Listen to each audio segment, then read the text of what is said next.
Thought I'd double hit it. A little concern there. I'm going to drop that interview into your net storage folder. Yeah, okay. That way, because you can get to it from over there, right? In theory.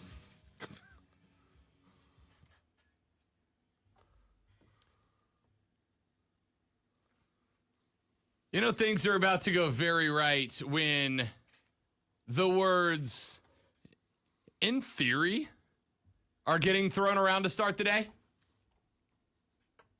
In theory, it should work. Theoretically, it should work. I can't promise anything. Anyway, that folder's in your net storage. Lonzo, we'll see if we can get it to work later. Hello, I'm Londo. Londo Calrissian over there, ladies and gentlemen. Yes, Welcome. I'm a paler version.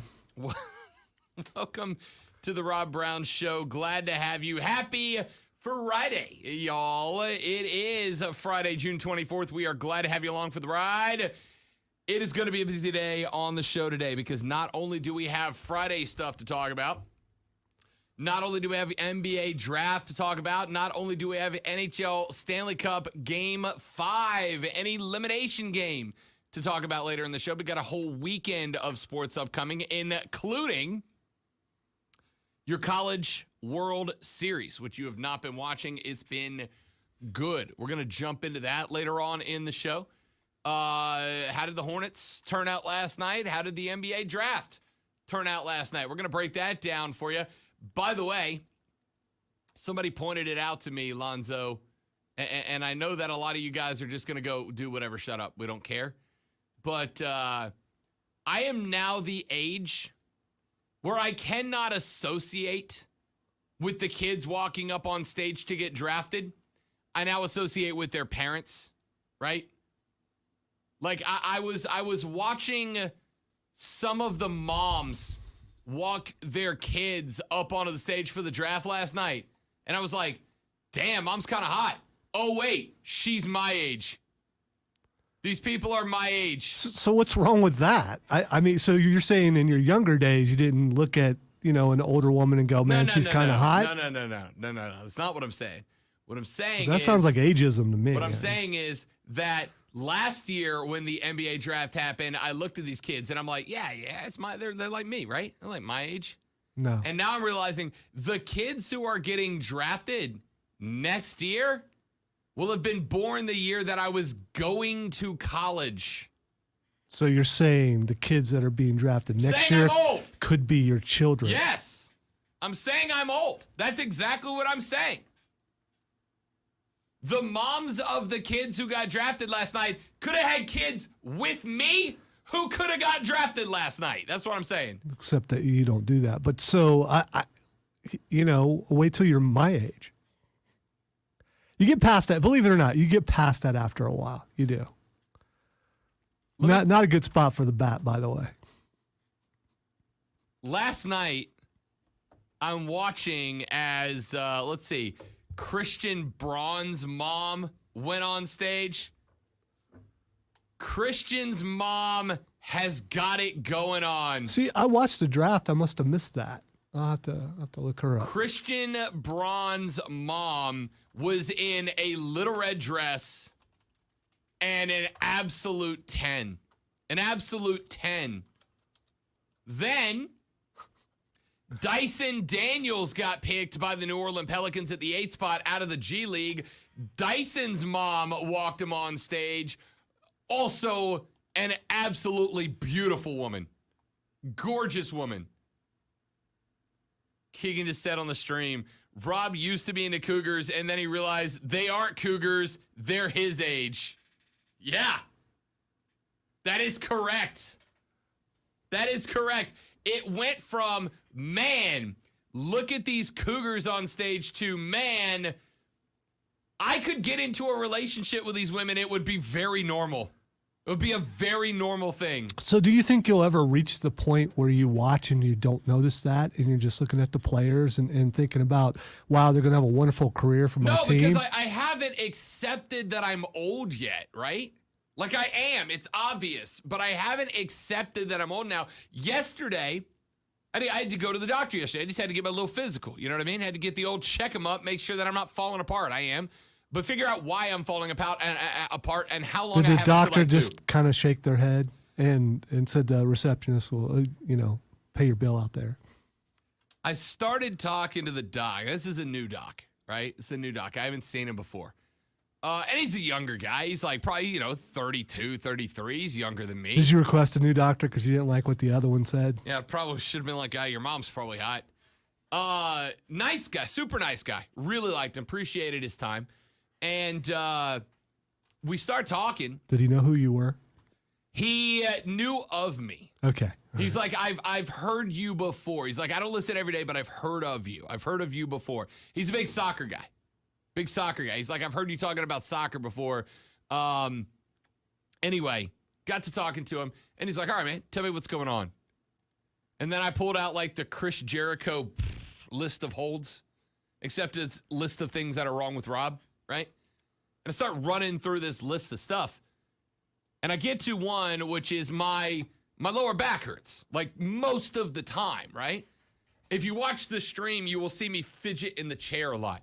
It's not just that I'm fidgety, I am, but it's also that my lower back is absolutely jacked up from 26 years of basketball. Before his back was hurt, he never dropped a thing. Never. So I'm like, all right, my back hurts. It's this, that, and the other. He asked me about it. Is it this? Is it that? I go through the whole thing. And I go, so we get done, and I'm like, so what you got, doc? And he goes, what I got? And I said, yeah, what's wrong? And he goes, dude, you're almost 40. That's what's wrong. I was like, all right. And granted, it was, you're almost 40 and you're obese, like you're fat. It's like, yeah, I know. And he's like, so step 1 is get rid of being fat. Like, I'm working on that. He goes, step 2 is figure out how to reverse your age. I don't think he got it. I'm like, yeah, you're probably right. You're probably right. So, no, I'm sure that there will be a point one day, Lonzo. There will be a point one day where I wake up. There will be a point where I wake up and I watch this stuff and I'm like, you know what? I'm old. I just accept it now. Somebody get me some white New Balance sneakers. My socks will go from under my ankles back up to covering my calf. I will start tucking my polo into my khaki shorts. At some point, I will accept that I am old, but today is not that day. I have threatened to do that on purpose, and I was told there would be an intervention if I tried that. So, I am not at the age where I've ever woken up and been like, I want to go cut a pattern into my lawn. Hey, when Rob patterns are awesome, by the way. Oh, look, Mike Stathakis every now and then will send me pictures of his lawn that he's cut a pattern into. Just not because he's like, haha, Rob will find this funny. He's genuinely showing it off. And I respect that, but I am not at the age yet where I've hit that. I don't think that's an age thing. At 100%. It's I disagree. Not an age thing, it's a dad thing. I disagree. So I can't do patterns in my yard, but I can do it in Cameron's yard. We have like an agreement. He takes care of the hot tub for me, and I take care of his, because I ruin pools and hot tubs because chemistry didn't do very well. So anyway, I started cutting patterns into his yard because it's big enough to do that. I was taught how to do that when I was like 10 years old. So yes, by an older person teaching me how to do that, but it's pretty cool looking, especially when the other lawns around aren't patterned. So when you drive by, you go, wow, that's a cool looking lawn. It's got a pattern in it. It has nothing to do with the age. It's artistic. Maybe you're just not artistic enough to understand what an artistic lawn looks like. The audacity of this man. No, and your mind tells you, I can't enjoy the artwork of the yard because then I'm old. No. This is an ageism thing. No 21-year-old kid has ever driven by a well-manicured lawn and been like, I'd like to hang out with that guy. No. It's never happened. Why do you want to impress a 21-year-old kid at your age? I'm not saying that I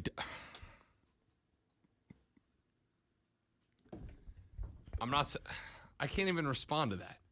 Listen. Hey, you almost knocked that over. Please don't do that. That would be bad. Your fault. No, the bat almost hit that. And your fault. You don't have to say the things you're choosing to say today. These are decisions that you have made that impact others, Lonzo. You're right. I should do better. I'm not going to, but I should.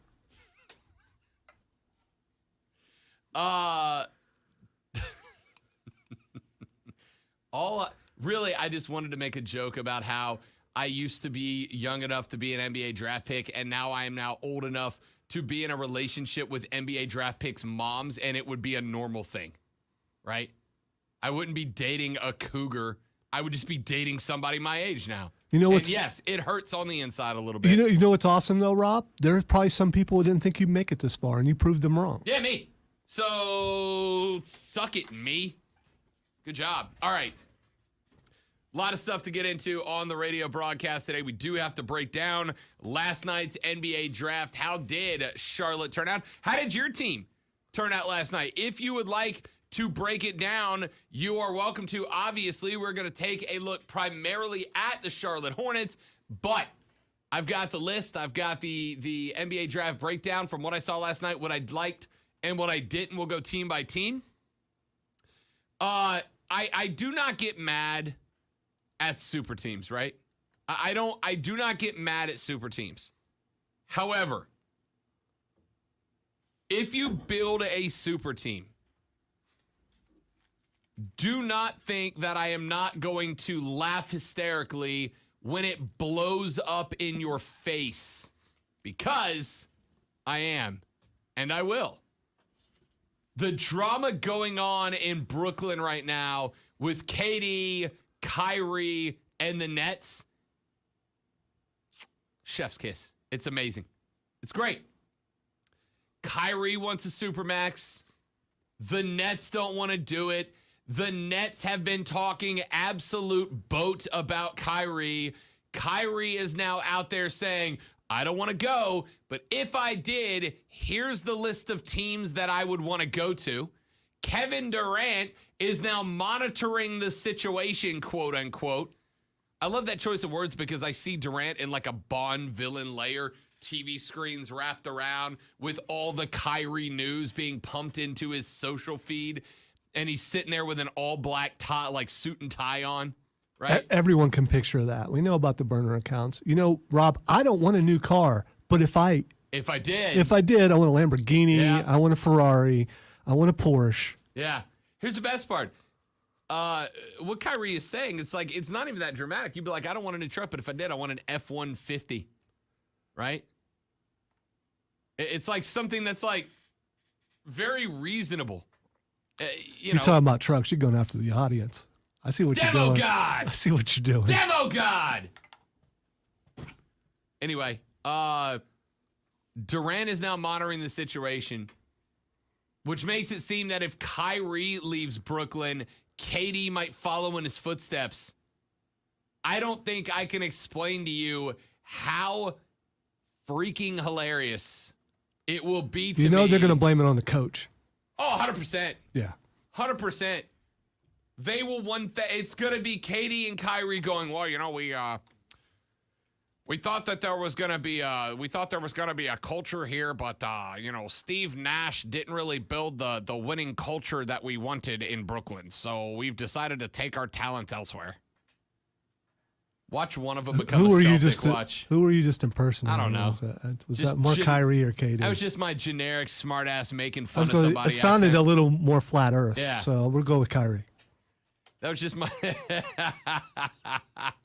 that's just my generic basic making fun of somebody voice. We're going to talk about that later in the show. And the most I do not believe you story of the week. Tyreek continues to go in after his Mahomes Tua comment, and now he claims that he's receiving death threats on his social media. No, you're not, Tyreek. So you don't believe that? No, you're not, Tyreek. I mean, there's some passionate fans out there. I believe that Tyreek is receiving death threats the way that when I go drinking with the boys and one of them goes, Rob, I'm going to kick your ass, as like a joke. That would be like me going outside and be like, I'm being intimidated with threats of physical violence. No, you're not. No, you're not. Tyreek, you have a podcast. Here's the thing. You know what I loved about it? Pat Mahomes stepped up because Pat Mahomes basically called him out when he said, Pat's got a stronger arm, but Tua's got more accuracy attached to it. And Pat Mahomes was like, yeah, I get it. My man's got a podcast. He's trying to be successful. He's trying to get clicks. Called him out, and he's spot freaking on because no, Tyreek, nobody is hitting you with death threats, my man. Nobody. But after Patty Mahomes called you out and you got shown out as a troll and your podcast stopped getting listened to, you're like, uh-oh, what do I do next? Need a shock jock. Need a shock jock. People are trying to kill me. Ah! No, they're not, Reek. Each week he's going to get sent stats. You know he is about accuracy yeah. stats between the two. Oh, yeah. And I'm guessing he's not going to fare too well with that. No, Tyreek, there is a difference between someone threatening to kill you and someone killing you in the mentions, bro. You are getting murdered in the mentions. People are slamming you in your ats, my guy. Nobody is sending you death threats. They are sending death threats to your existence on social media because of how bad you are at it. Dude, you want to get a podcast? Be interesting, right? Be interesting, be unique, be creative.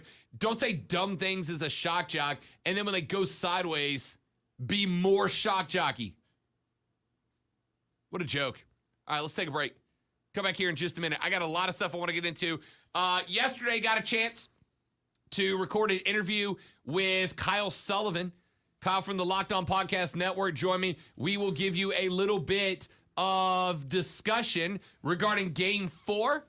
Colorado down there knocking off Tampa in Florida. Tonight, we go back to Denver. The Avs host the Lightning with elimination on the line. Kyle and I will talk about that coming up later on the Rob Brown Show in the Fan Upstate. All right. Where'd you put that? It's just in your net storage folder. It's called Rob and Kyle Sullivan. Hang on, I'll do it. Could have just put it. It's called Rob and Kyle Sullivan. Could have just put it in your show audio folder. That would have been a smart way to handle It it. might have been easier for me to find. Yeah. You know, I spent a lot of time getting my folder down to less than 20 gigs, and now you're like putting stuff in it. We'll play it and then we delete it.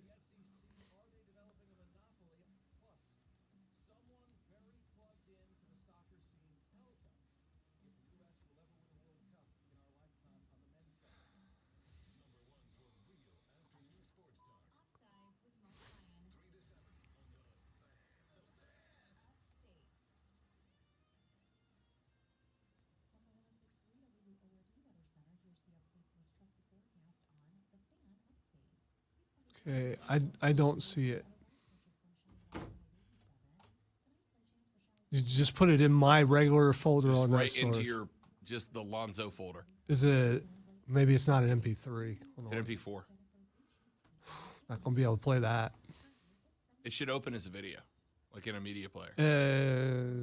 Okay, so that won't work in Cool Edit. Then I'll have to open it somewhere else. Hold on. No. It should open in just a regular media player, and then we'll share your screen to StreamYard, which should come with audio. Hang on, let me.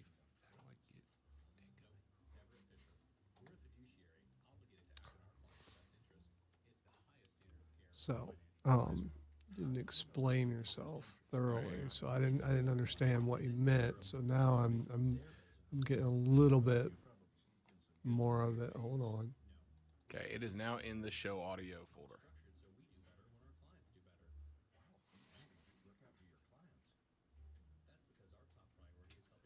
Yeah, but I'm trying to find it over here.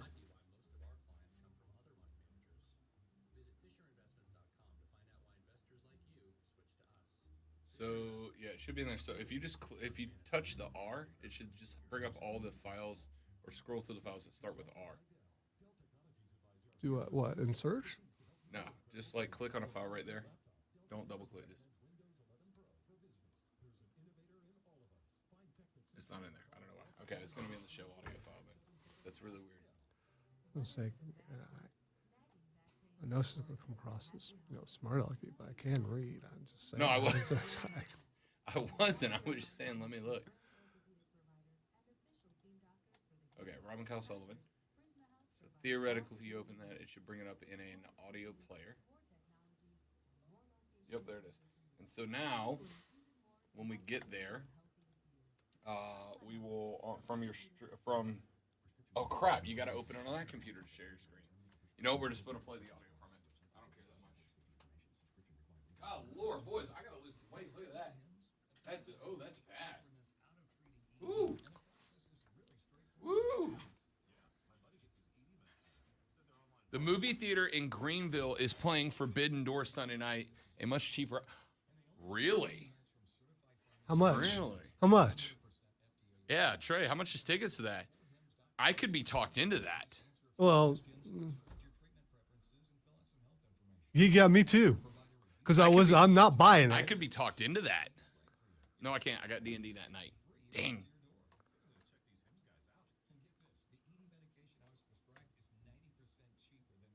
All right, when were you planning on playing on an interview?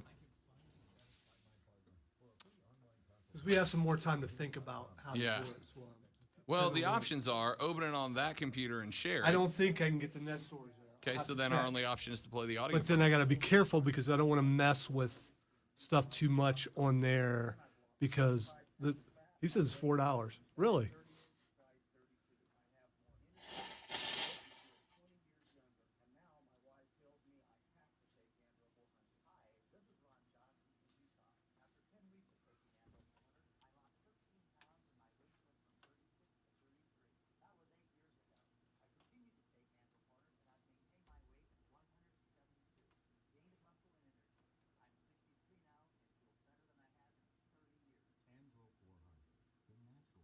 Yeah, this computer is not set up to access net storage. Now, if you want, we can see if Chris can come in here and fix it. But keep in mind, if mine goes down, so does our sound. Yeah, no, we're just gonna play the audio. Okay. You can post the video yourself later.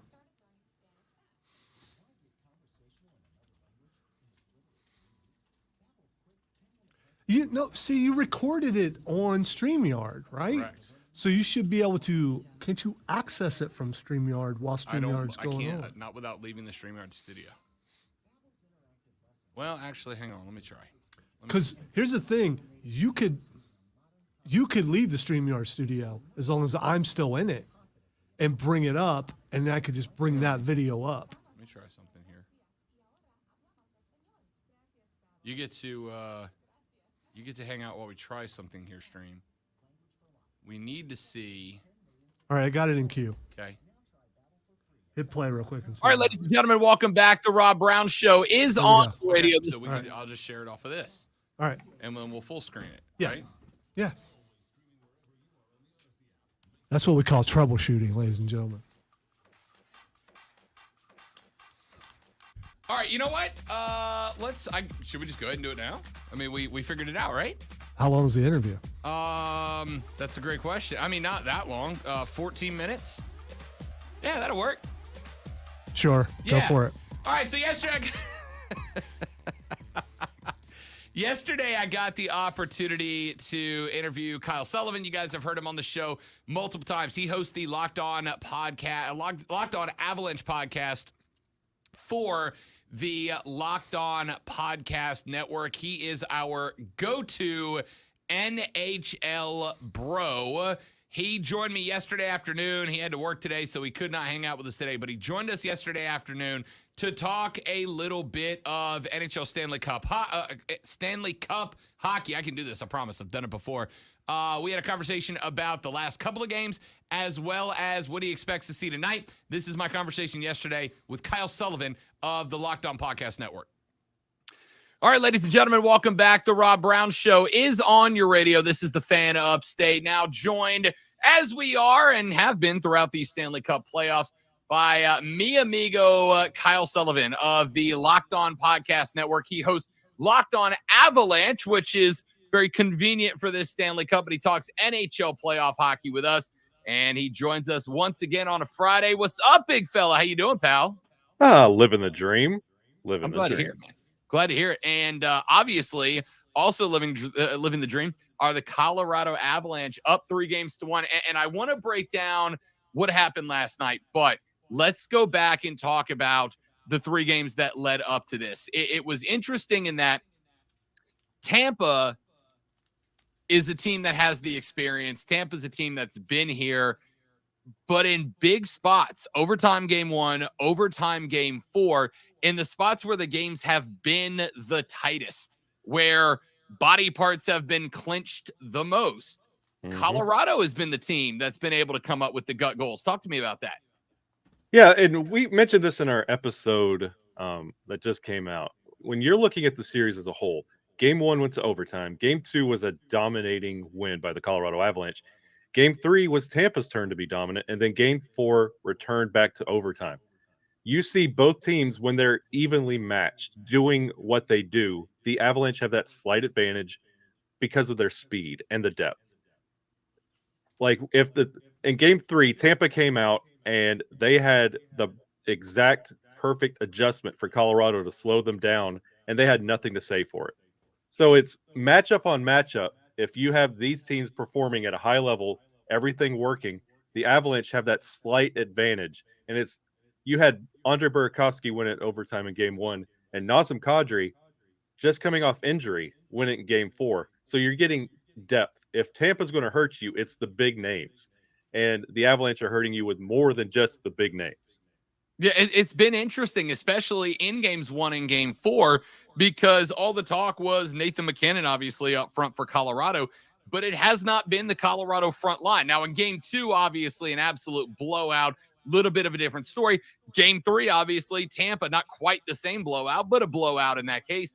In those 2 games, it was the front lines that were there. But in the 2 that have been close, in game 1 and in game 4, the 2 that have been overtime games, it was not Colorado in the front line. In fact, Colorado in the opening period of game 4 got outpaced by Tampa. It wasn't until late in the game they caught up. Is that because of depth? Is that how it works in this series? Yeah, it's easily it's depth, because we talk about the top lines for both teams. It's one of those that they cancel each other out. And then what's left? If top line on top line is canceling each other out and nothing's producing there, what do you have left? And that it's the flurry of moves that they made during the trade deadline, the free agent pickups of Valeri Nichushkin. Dallas gave up on him. He didn't score a goal for 2 years, and now he's in the running for the Conn Smythe. Arturi Lehkonen, trade pickup from Montreal. He's been absolutely clutch the entire playoffs. It's the depth that they get, and they're not paying like an arm and a leg for these players. Like, this is good, solid depth that produces. Tampa, they have enough to keep that team together. You're seeing what like a dynasty on the way out, and you see that team paying like a dynasty on the way out, just trying to keep it together.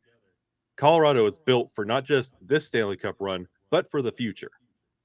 We're talking to Kyle Sullivan. He is an NHL talking head for the Locked On Podcast Network. His podcast, Locked On Avalanche. You're going to want to follow that if you're a Colorado fan, but they talk a lot of hockey as well, and we do that here with these Stanley Cup finals ongoing.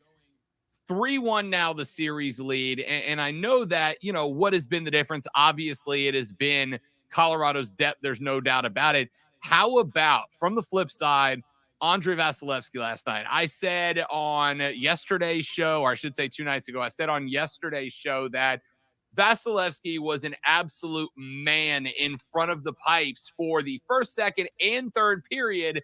But when it mattered in OT, Tampa just let Colorado assault him in the overtime period. And the law of averages says that when you launch that many shots at a guy, one's going to slip by. What about the goaltending for both sides that has made a difference in this series? Yeah, and that's an excellent point. That's something that gets lost in the shuffle a little bit. Vasilevskiy is easily the best goalie in the league. Going up against Darcy Kemper, a former goalie for everyone. His last stint was Arizona. I mean, Arizona's not really a hockey powerhouse, but to come in and be a top-tier goaltender for the Avalanche, that speaks to how these two teams are set up. The defense helps out Darcy Kemper, and you're not getting that from Tampa Bay right now. Game 4 was the first time that Tampa has outshot the Avs, and they still lost that game. The Avalanche have been outshooting Tampa in the first 3 games, and it shows. Like, Vasilevskiy can only do so much. That defense has to help out at some point. And you can put the best in there, but if he's getting peppered all game long, he's going to wear down. And that goes to the speed and depth that we talk about with Colorado. That's what's breaking Vasilevsky. Talk to me about the defenses on both sides, because I think you nailed it there. And I think that late in that game, late third period, because Colorado late in the third, even though they did not net one, Colorado late in the third was dominating that game. And then certainly they did in overtime. It just looked to me like Tampa was gassed at that point. And they don't have the depth, meaning their frontline guys are having to pull longer shifts. I think at one point they talked about, I think Stamkos was out for like a 3-minute shift, which is about 10 times longer than a frontline guy should be. Colorado's defense, on the other hand, I mean, they look like they were fine. It looked like it was period one, game one for them. And to me, we can talk Stamkos and we can talk McKinnon and we can talk Kucherov and all these guys up front line. But the difference has been the second and third defensive line for Colorado, who look like they're fresh last night late in that game. I think a lot of that has to do, we keep bringing up Colorado's speed, but in practice, if you're practicing against that speed and you're conditioning against that speed, that has a lot to do with playing against an NHL caliber team. Like Tampa Bay's starting to get older now, and you have guys like Bowen Byram coming up for Colorado, a young defender. Norris winner Cale Makar, best defender in the league. He's still young. You haven't even seen the best that Cale can bring. And he's already shattering records and being compared to Bobby Orr, and he's an all-time player, almost all generational. And you have additions of Devon Tays, Josh Manson. Like this, the defense for Colorado, the conditioning is just unreal, and how they could just take the puck and not just stop your play, but completely flip the ice in a heartbeat. That has been a pivotal thing for the Colorado Avalanche finding success. And Tampa Bay's, that old school, like mid-2000s style defense for Tampa Bay, it's just not going to get you there. And especially like Josh Manson, he had a 3-minute and 10-second shift in game 4, and he was not fatigued for Colorado. And Josh Manson was an alternate captain in Anaheim when he came over here in the trade. So for him to be acclimated to this level of, maybe it's something to do with the altitude, but Colorado is just a better conditioned team, and you could see it in long stretches, and usually when the game's decided in overtime. So now we go back later on tonight. We've got game 5, this one back in Colorado. The Avs have the Lightning on the brink of elimination and are just playing better hockey, if we call a spade. Now, I'm not counting Tampa out. I think a lot of people, in fact, after game 2, a lot of people went ahead and started getting the brooms ready. But Tampa came out in game 3, got not just a win, but a pretty convincing win in game number 3. I am not going to count Tampa out, because the most dangerous animal is a cornered animal, and there is no more being cornered than on the road facing elimination. That being said, what is the key for Colorado? And to ask you to go behind enemy lines, what is the key for Tampa to push this thing back to a game 6 in Florida?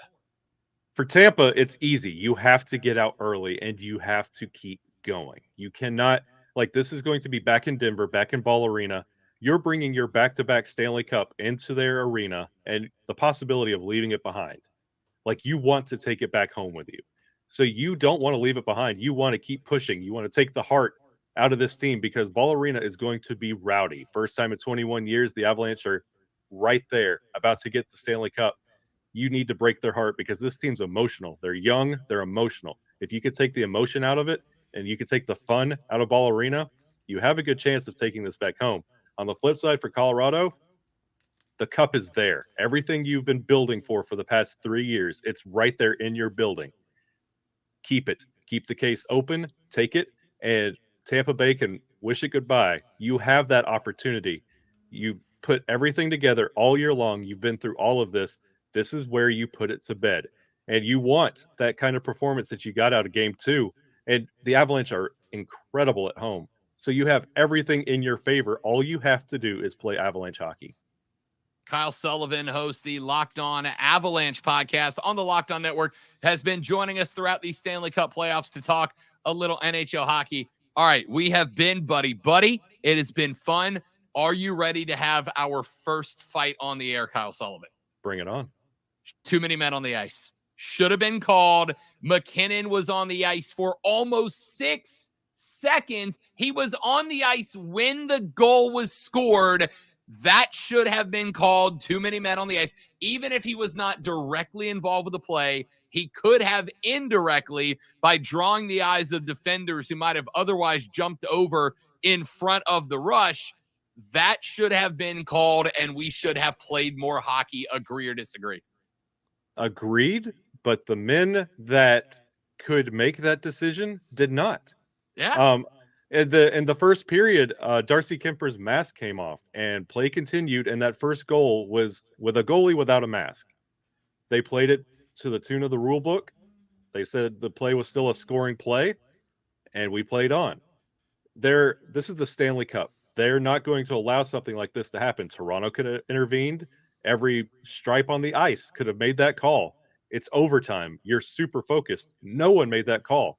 It's easy to go back and play revisionist history, but John Cooper also needs to look back last year when he did the same in the conference finals. So no eye was batted. It's just, oh, we got lucky there. Well, it doesn't, you can't complain when the same thing happens to you.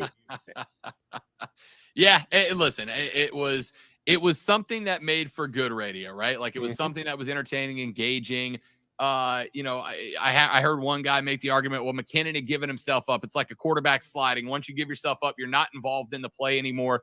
Even if you're on the field, you can make the argument should have got called. But at the end of the day, the thing that would have made that work better is if Tampa's defense hadn't been out there on a 2.5-minute shift, gotten winded, and just got sprinted by on the rush on one of the best clutch goals I've ever seen. Vasilevsky was so good. That was a sniper bullet to fit it in the space under his arm. One of the best OT goals I have ever seen in the NHL. And the cherry on top, this is just to add to Nazem Kadri's playoff like movie type scenario. Like he had that incredible game after the hateful comments and the death threats in the St. Louis series, came out and scored the hat trick. And this is Kadri off an injury, like broken thumb. The man pulls this off. Like it's just a monumental playoff run for Kadri. And I agree with you. Like if that defense wasn't gassed, they would have had a chance to stop that. But also, when it comes, we say this on the show all the time, when it comes down to taking a full 60-minute game and pointing at one call, if you're at this level, you do not need to have your entire game come down to one call. Don't be in that position. You're Tampa Bay, back-to-back champions. Don't be in that position. Don't be in overtime. Get it done. You were in the lead. All right, we are a handful of hours away from Game 4, so real quick, about 30 seconds, projection. Colorado hoisting a cup tonight, or does Tampa make it dramatic and take them back to Florida? There's a buzz in the air.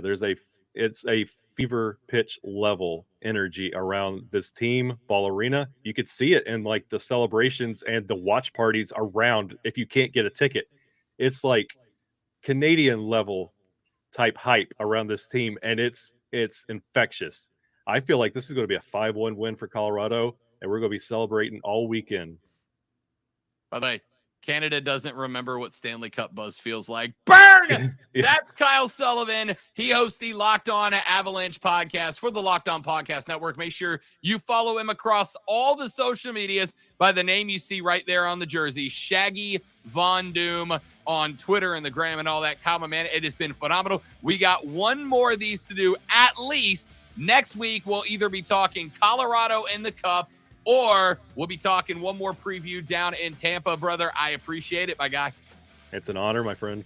Always. That is Kyle Sullivan. Again, follow him on the social at Shaggy Von Doom. Make sure you're subscribed to his Locked On Avalanche podcast. You're going to hear a lot of Avalanche talk, but a lot of NHL talk as well. We're back right after this on The Rob Brown Show. This is the Fan Upstate.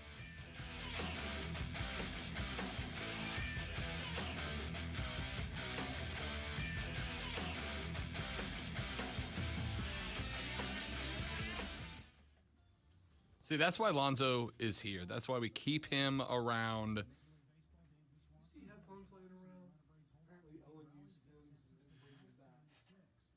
No.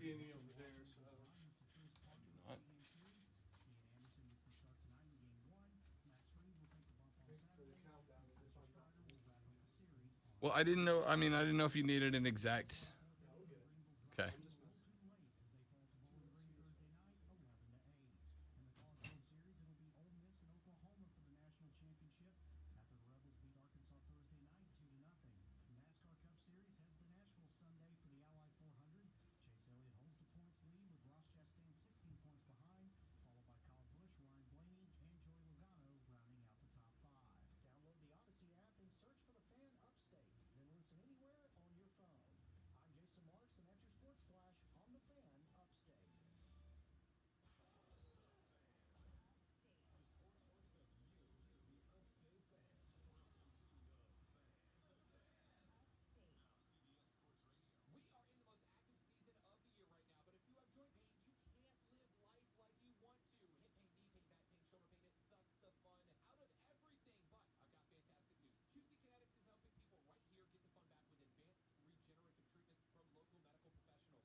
confirm one thing for me, that someone was here yesterday, which means they may actually be here today. So there's that.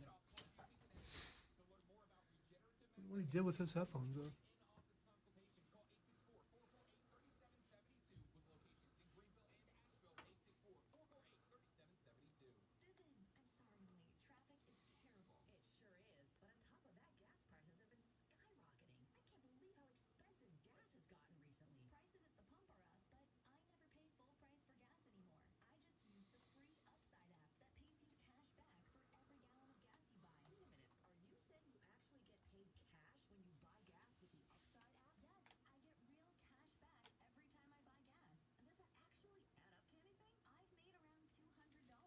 All right, so how did you bring that up? What did you click on? I opened up a new tab, went to StreamYard. Over on the left-hand side up top, it says broadcast. Yeah, that's fine. So when you go to StreamYard, you have up here on the left, broadcast videos, destinations, and members. You go to videos, and anything that you recorded video-wise goes in here. This is also part of the reason why we have so much storage eaten up, because all these count as well. Well, So that was our interview. I have been deleting our stuff. Yeah. You'll see someone there because I do them on Saturday. Yeah. Delete them on Saturday. Nobody else is deleting their Correct. stuff. So I meant to. Yeah. But yeah, you go in here, and then literally all you do is you click on it and bring it up. All right, cool. I doubt I'll record anything ever, but you never know. You never know.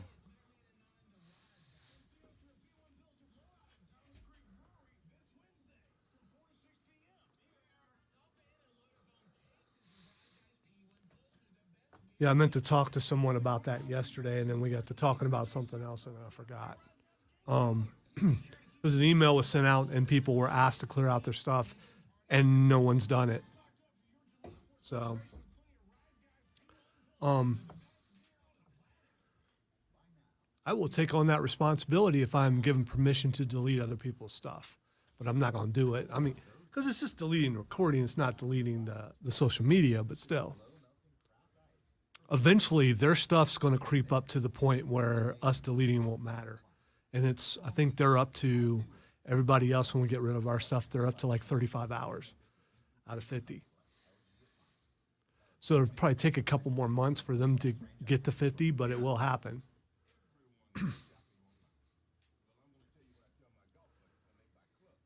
Just like deleting net storage. I mean, I put a lot of effort deleting mine. No one else is doing that. Shocking. They're actually taking the space that I made up.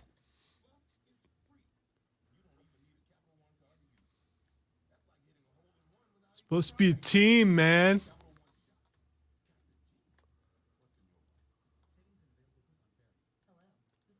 Hello.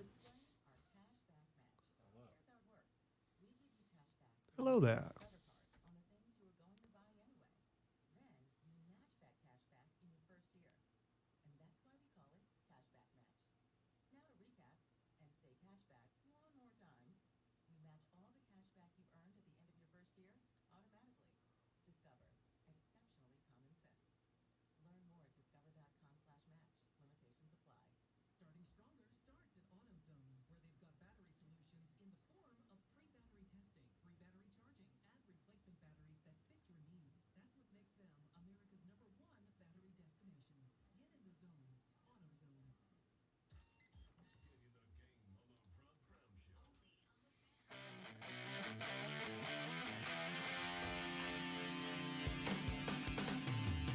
So there you go. Thanks to Kyle Sullivan of the Locked On Podcast Network for joining me yesterday.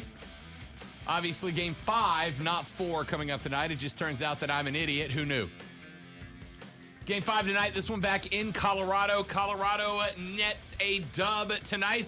They will win Lord Stanley's Cup. If not, if Tampa can figure out a way to get it done, we take a 3-2 series back to Florida for game number 6, and Florida's got to push it to 7 at this point. So we'll see. I like Colorado. I called Colorado in 6. No, sorry. I said Colorado in 7 up front. I think it's more than likely 6 now. because look, Tampa's experienced. Tampa's good. They've been here. But when it comes down to it, all the experience, all of the maturity, it's all great. None of it matters when you have the biggest problem in sports. You know what the biggest problem in sports is? The other team's just better than you. It's the biggest problem you can have in sports. You can have the heart of a lion. You can have the work ethic. You can have the dedication. You can have the aggression. You can have ruthless aggression. You can have it all. But, if the other team is just better than you are, then none of that matters. If the other team is just better than you are, they just beat you. That's just kind of how it goes. Keegan says, so Tampa blows him out tonight. Got it. Yeah, it's about the way it's going. Keegan has made about $1,000 in the last year just betting opposite of what I've said on the radio. I finally jumped on Auburn's bandwagon. Semifinals of the College World Series bracket 2. What do? Get blowed out by Arkansas. The only thing that I have nailed this year, and this probably makes me look bad, but the only thing I've nailed this year is Warriors in 6, and even that looked sketchy for a few minutes. Even that looked like I was going to be in trouble, but I nailed that. Gee, I'm going Avs tonight. I initially called Colorado in 7. I thought Tampa's got the experience. They've got the maturity. They've got the ability. But Colorado's good enough to overcome all of that. It just might take them a while. Colorado showed all of that in game number 4. They showed all of it. They showed the tenacity. They showed the maturity. They stuck around. They flat out wore out Tampa. And I'm not talking mentally. I'm talking physically. They physically wore out the Lightning. They exhausted the Lightning. So when we got down to the end of that game, specifically overtime, when it got to the overtime period, Colorado was just outrunning Tampa up and down the ice. Again, I agree. I think that extra man call should have been made. Obviously, Nathan McKinnon did not directly impact that goal, but I think it's fair to say he may have indirectly assisted in that goal. Think it should have been called, but it wasn't. It wasn't. Colorado did what Colorado needed to do to find the game winner in OT and to push Tampa to the brink. It is what it is. So now Tampa's got to go in there tonight with their backs against the wall. And I think they do. This is where Tampa has to rely on the know-how.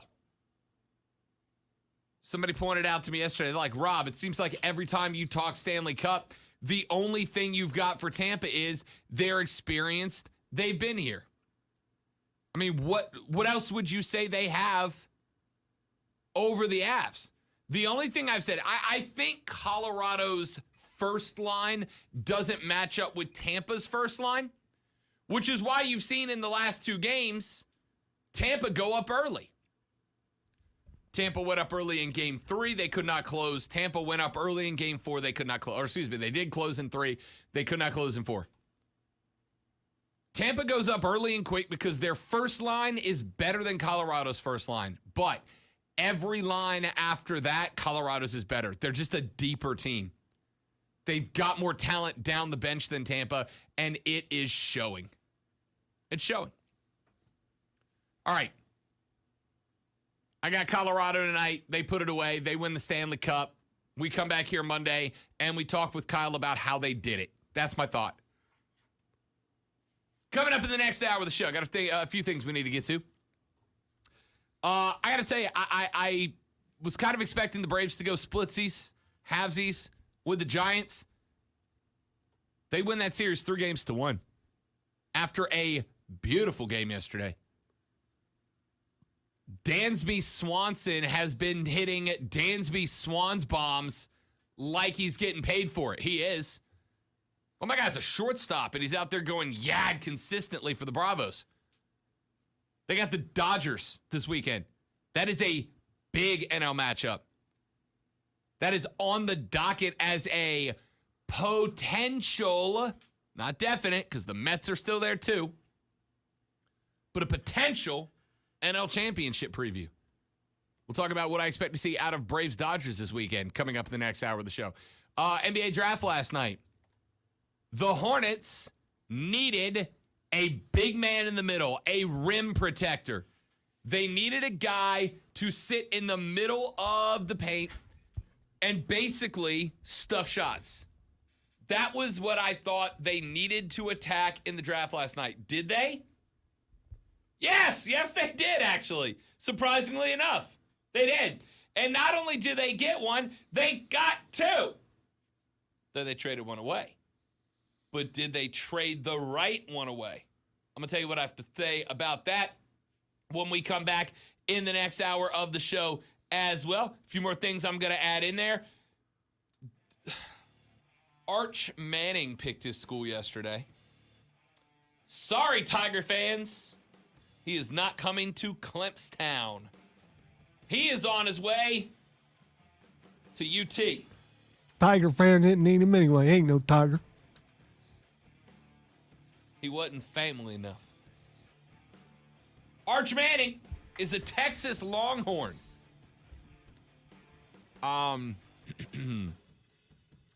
Do you care?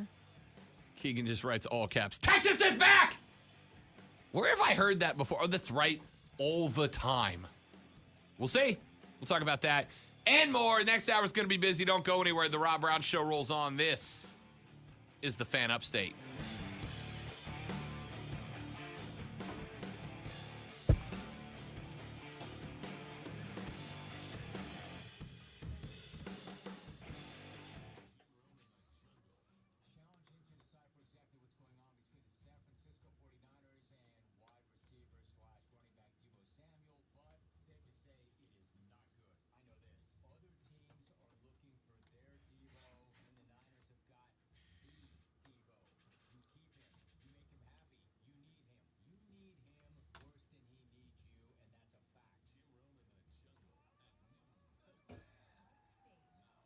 And that's a fact.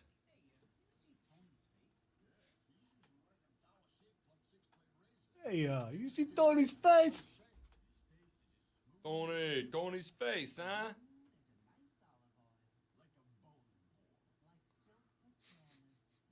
Like a bowling ball.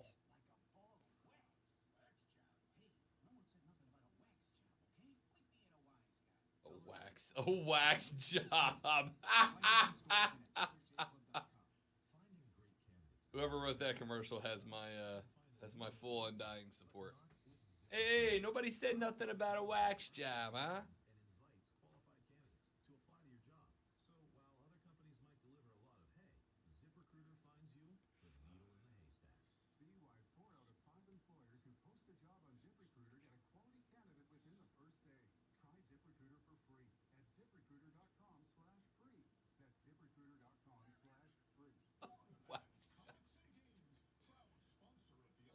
Amazing.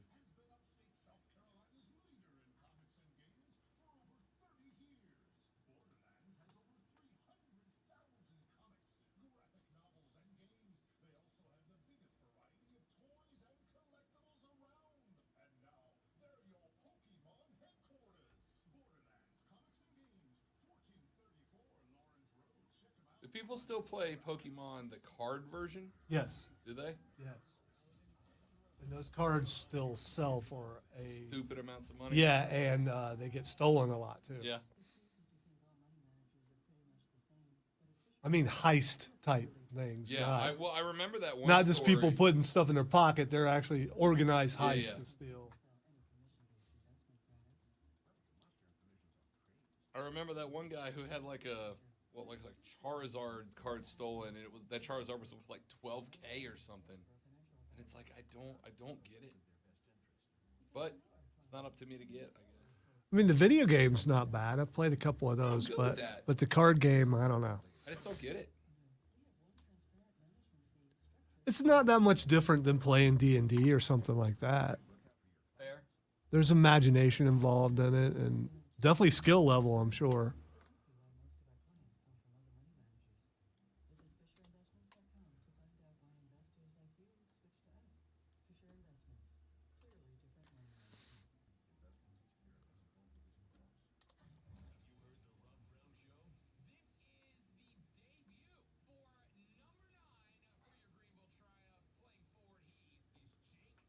Thank you for putting this together. Genuinely appreciate it.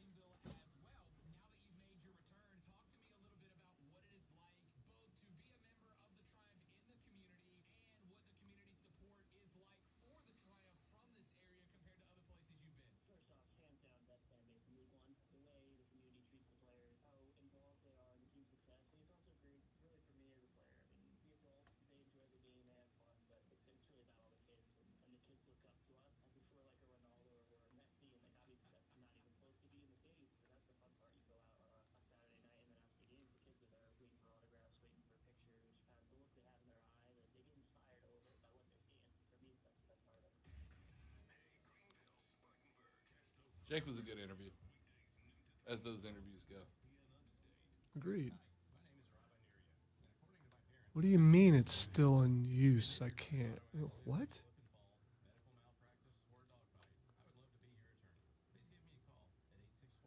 That makes no sense. There we go. Yeah, Trey, I played Pokemon Go a bunch when it first came out, even to the point where we went to parks and things just to experiment and see what that was I like. did a lot of Pokemon Go when it first started. Apparently downtown Greenville was It's hot. It Yeah. still is. If you want to get back into it, that's the way to go. It's just walk up and down Main Street.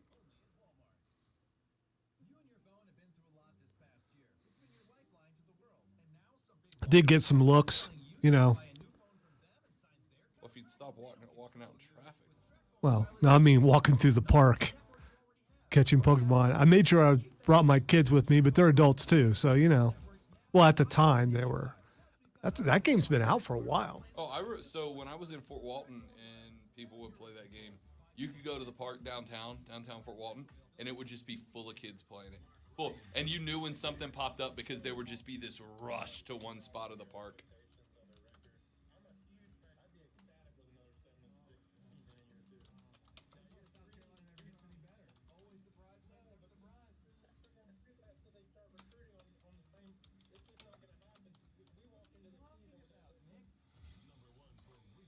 Yeah, Nick. Offsides with Mark Ryan. This report is sponsored by Mothers Against Drunk Driving. For victims of drunk and drug driving, our grief is unique. But you are not alone. You always have a place at MASH. There are two L's in Sullivan. 4-hour victim helpline at Do what? There are two L's in Sullivan. or visit I thought there were. It is the same last name as Keegan's because that's his brother. Ah, Yeah, is it? it is. Oh, cool. That's how I got in touch with him.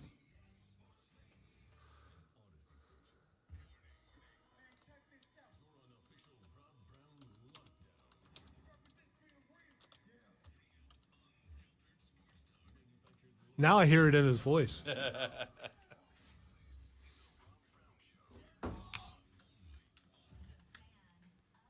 My man, Skrilla, showing up in the Facebook chat. Facebook.com/TheFanUpstate, or go to YouTube and search The Rob Brown Show. Like and subscribe. You can go behind the scenes and watch us stream the show every day because we're handsome. We are as handsome as we are hilarious, which is to say, very. So come watch the stream, hang out with us. And by the way, of course, the appeal of the stream is not just that you can hear the show, but during the breaks, Lonzo and I stay on the screen most of the time. So you can actually talk to us off the air. We had a conversation during this past segment about Pokemon Go. We've had segments off the air about, this one may shock you, but like hot dogs. I know, it could get a little dicey. it can get a little weird. So, Facebook.com/TheFanUpstate, or go to YouTube, search for and subscribe to The Rob Brown Show, and watch all 3 hours happen live every single By the way, day. there is a store that I've never been into that's on my way home, and it's pretty close to where I live. And I noticed on their sign, 5 hot dogs for $8. Where is this? And I'm tempted to go in there, not to order, but just to see What they look like? what the hot dogs look like. Because I'm willing to bet there's no chili on those hot dogs. 5 hot dogs for $8. Yeah. We might start, I'm not going to lie, we might start doing post-show get-togethers. We may just start doing post-show press conferences live from that restaurant. You know what is nuts to me? This is not a restaurant, though. What is it, a gas station? It's a store. I've never been into. I've lived here 25 years. I've been by it 25 years. I have to go by it. Your to come to work. homework is to do that today and report back on Monday. I don't know. Do it by the end of the weekend and report back on Monday. That's Zoe's homework. I need to know. I don't know if I can go in there because I'm not poor. Although 5 hot dogs for $8, that sounds like a deal, doesn't it? How much does a hot dog normally run you? A regular hot dog, not that chili Go stuff. figure it out on your Yeah, own, rich okay. boy. All right. Go ahead, rich boy. People are wait. Have you ever been by something where if you live somewhere, you're probably not that guy, but I'm sure there are other people like me who've been by something a bunch of times and never been in and keep thinking, I'm going to go in there someday, but you just never do. That's not me because I have zero impulse control. Well, If I see a spot that I'm like, I've never been in there, I stop. there's like the parking problems, and sometimes they sell hoop cheese, and I just want to know what that is. What? Hoop cheese? Hoop G? Yeah, hoop cheese. Hoop cheese. I'm sorry, the snot is getting in the way of my enunciation. Enunciation. Hoop cheese. Hoop cheese. Yes. Hoop cheese is Baker's or red ring cheese, traditional cheese made from cow's milk, where the whey has been drained out. Sorry, I had to go to, and this is a very real website that Lonzo is very familiar with. Cheese.com. Cheese.com. I highly recommend it. Cheese.com. Simple traditional cheese made only from cow's milk where the whey has been drained out completely and then placed in a round mold called a hoop. Some people call it red ring cheese because of the red wax coat. Oh, it's like Baby Bell? Is that what? Is it like Baby Bell? But it's like a big I think reel. it's big. Yeah. Yeah. Though sometimes considered farmer's cheese, it is different because no cream or salt is added to the cheese. Since the cheese is not aged, the texture remains soft and it spoils very fast. It is rare to find the cheese commercially because of its neutral taste and short-lived shelf life. It is available in small grocery shops, gas stations, and restaurants in the south of the United States where the farmer or grocer sells the cheese fresh off the wheel. I was End going quote. to say it probably just came from fresh cows. I need That's you to my stop guess. and get hoop cheese on the way here one day. I haven't seen hoop cheese on the sign in a while, so I don't know if I don't know if it's seasonal. Again, Is hoop cheese seasonal? Your homework Yeah. is to stop at this See store what you this did there. weekend and find out. And if they have it, bring some in on Monday. I want to try hoop cheese. I've never had hoop cheese. See, I don't want to try hoop cheese. I'll try a lot of things, but What? It's just cheese. And yeah. it's not You even just like, read about how quickly it spoils. yeah, so buy it the morning on the way in and we'll eat it on the show. I wonder how much hoop cheese is. If it's pretty big, it probably costs a good little bit. I need hoop cheese. Does anybody know where we can snag hoop cheese? I'm sure that someone out there, several someones, have actually had hoop cheese I have before. no doubt. Apparently, it's a southern delicacy. I need some hoop cheese in my life. But I'm just wondering. Seb said this is the way. I'm just wondering where y'all are snagging your hoop cheese. Lonzo and I want hoop cheese. So I got to go in there and go, yeah, I want I want some dogs. hoop I want cheese. 5 dogs and some hoop cheese, Yeah. please. Yeah, of course. And I'm going to go in there and they're going to say, it's about time you stop. See, We you see go you by driving every day. every day. You damn 1%er. All right. The reason that we got into hoop cheese and the greatest website about cheese on the internet, cheese.com. By the way, for those of you that wonder why Lonzo goes cheese.com, on the Upstate Pulse, which airs Saturday from 7 to 9 on 106.3 WORD It is the best nerdy show in the galaxy. For those of you that have not heard that show, you should. But there are spots in the show where Lonzo will censor himself and use cheese names in place of dirty words, and it's pretty spectacular artwork. So make sure you check out that show and cheese.com. Here's why I did not bring up Hoop Cheese. It was just one of those off-the-rail conversations that happens on this show, courtesy of the world's greatest sports talk radio producer. I was talking about joining us on the stream where we have random conversations off the air. My man Skrilla popped in, and Skrilla said, being a Georgia fan, I know that you can have a 5-star quarterback and still not get out of your own way. What can Texas do differently with Arch Manning? And that, amigos, that is a very valid question. A very valid question. And the answer is, I don't know. Sark is going to have a challenge here, and more importantly for Sarkisian, what he also has is effectively a ceiling of fate one way or the other, right? He has a ceiling of his fate. I don't mean like ceiling like what's above you. I mean like his fate is sealed. There's only two ways this goes. If Arch Manning shows up and it is anything but a top-tier success, Sark is gone, right? Because Arch, who is the last recruit that got this much hype, that got Arch Manning levels of of hype about recruiting? Who's the last guy? The only dude that I can think of that got as much attention as Arch Manning has gotten was LeBron when he was at, Oak Hill Academy or whatever.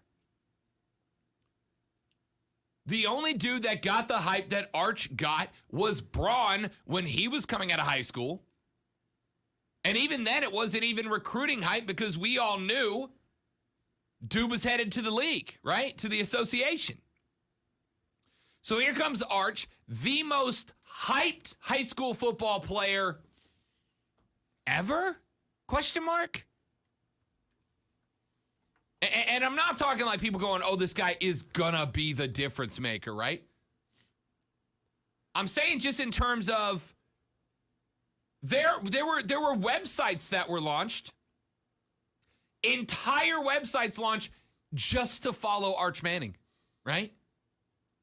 Wholesale recruiting websites that only followed Arch, which, if I may be honest, is a little creepy to me. It is. I get that those of you that go deep down the hill on recruiting, I want you to know it's very niche. I'm not like against it until you get to the point that you're like legit stalking and creeping on 17-year-old boys. Then it's a little weird, right? If you have a social channel that only follows high school football players, it's a little weird. I get why you're doing it. It's still a little weird. Now, I also recognize that I have to talk about it.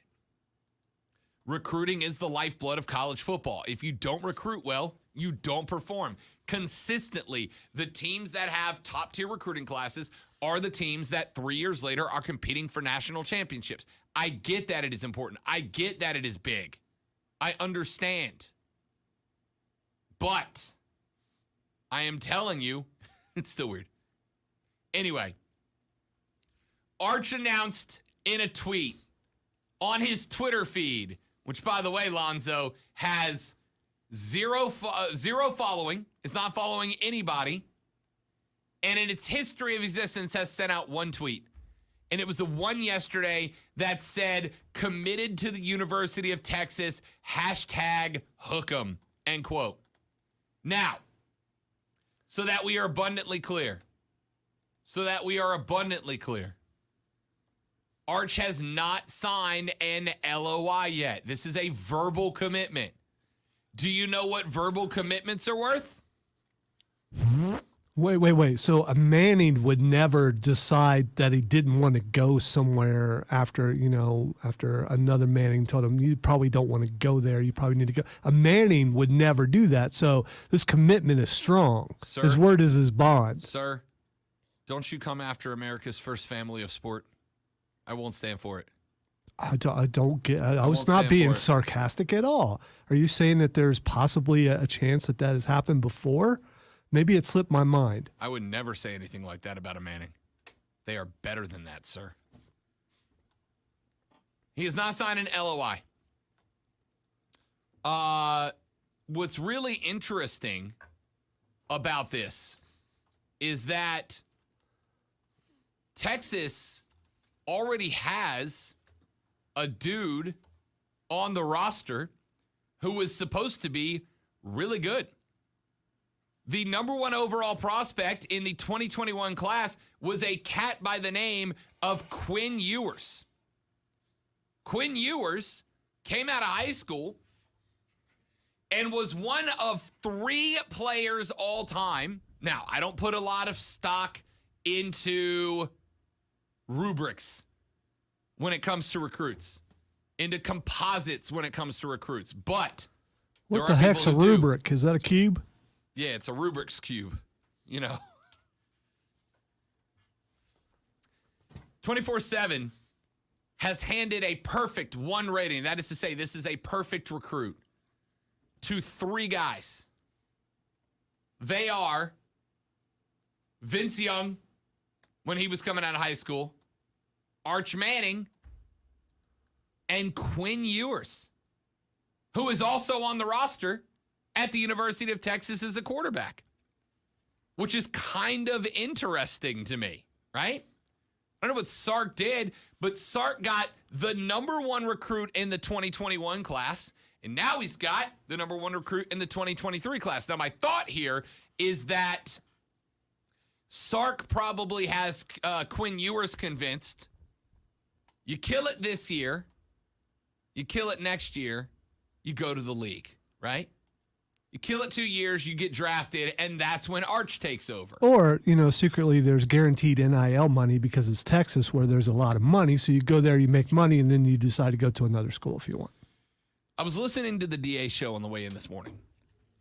DA was out, but he had his producers filling in for him. By the way, DA, if you ever need me, you just holler at me. I'll do your show and then do my show. I'm that good. So you're saying that those guys aren't good enough to No, carry I'm the saying show? those guys are great. I'm saying if they want to supplement, I'm there. I can be that guy. One of the guys, I don't remember who it was. Wait a minute. You in the morning, they never let that happen. One of the guys, I don't remember who it was, and I apologize to whoever it was, but they were making projections about how Arch's career at Texas was going to end, right? Is he going to end as a huge disappointment? Is he going to end as an average quarterback? Is he going to end like Peyton ended at Tennessee, where he was really good but never crescendoed? Or is he going to walk out a Texas national champion, the guy who saved that program, and get drafted number 1 overall in the league? And one of the guys said, my bet is he doesn't finish as a Longhorn. He goes there for a year. He realizes that the Texas program is questionable, and he transfers out. Now, I am not going to speculate any of that. I'm not going to speculate on any of that. I don't know. All right? That's a long ways off. I think there's a very good chance that Quinn Ewers transfers, right? Because you were supposed to be the guy. This was supposed to be you.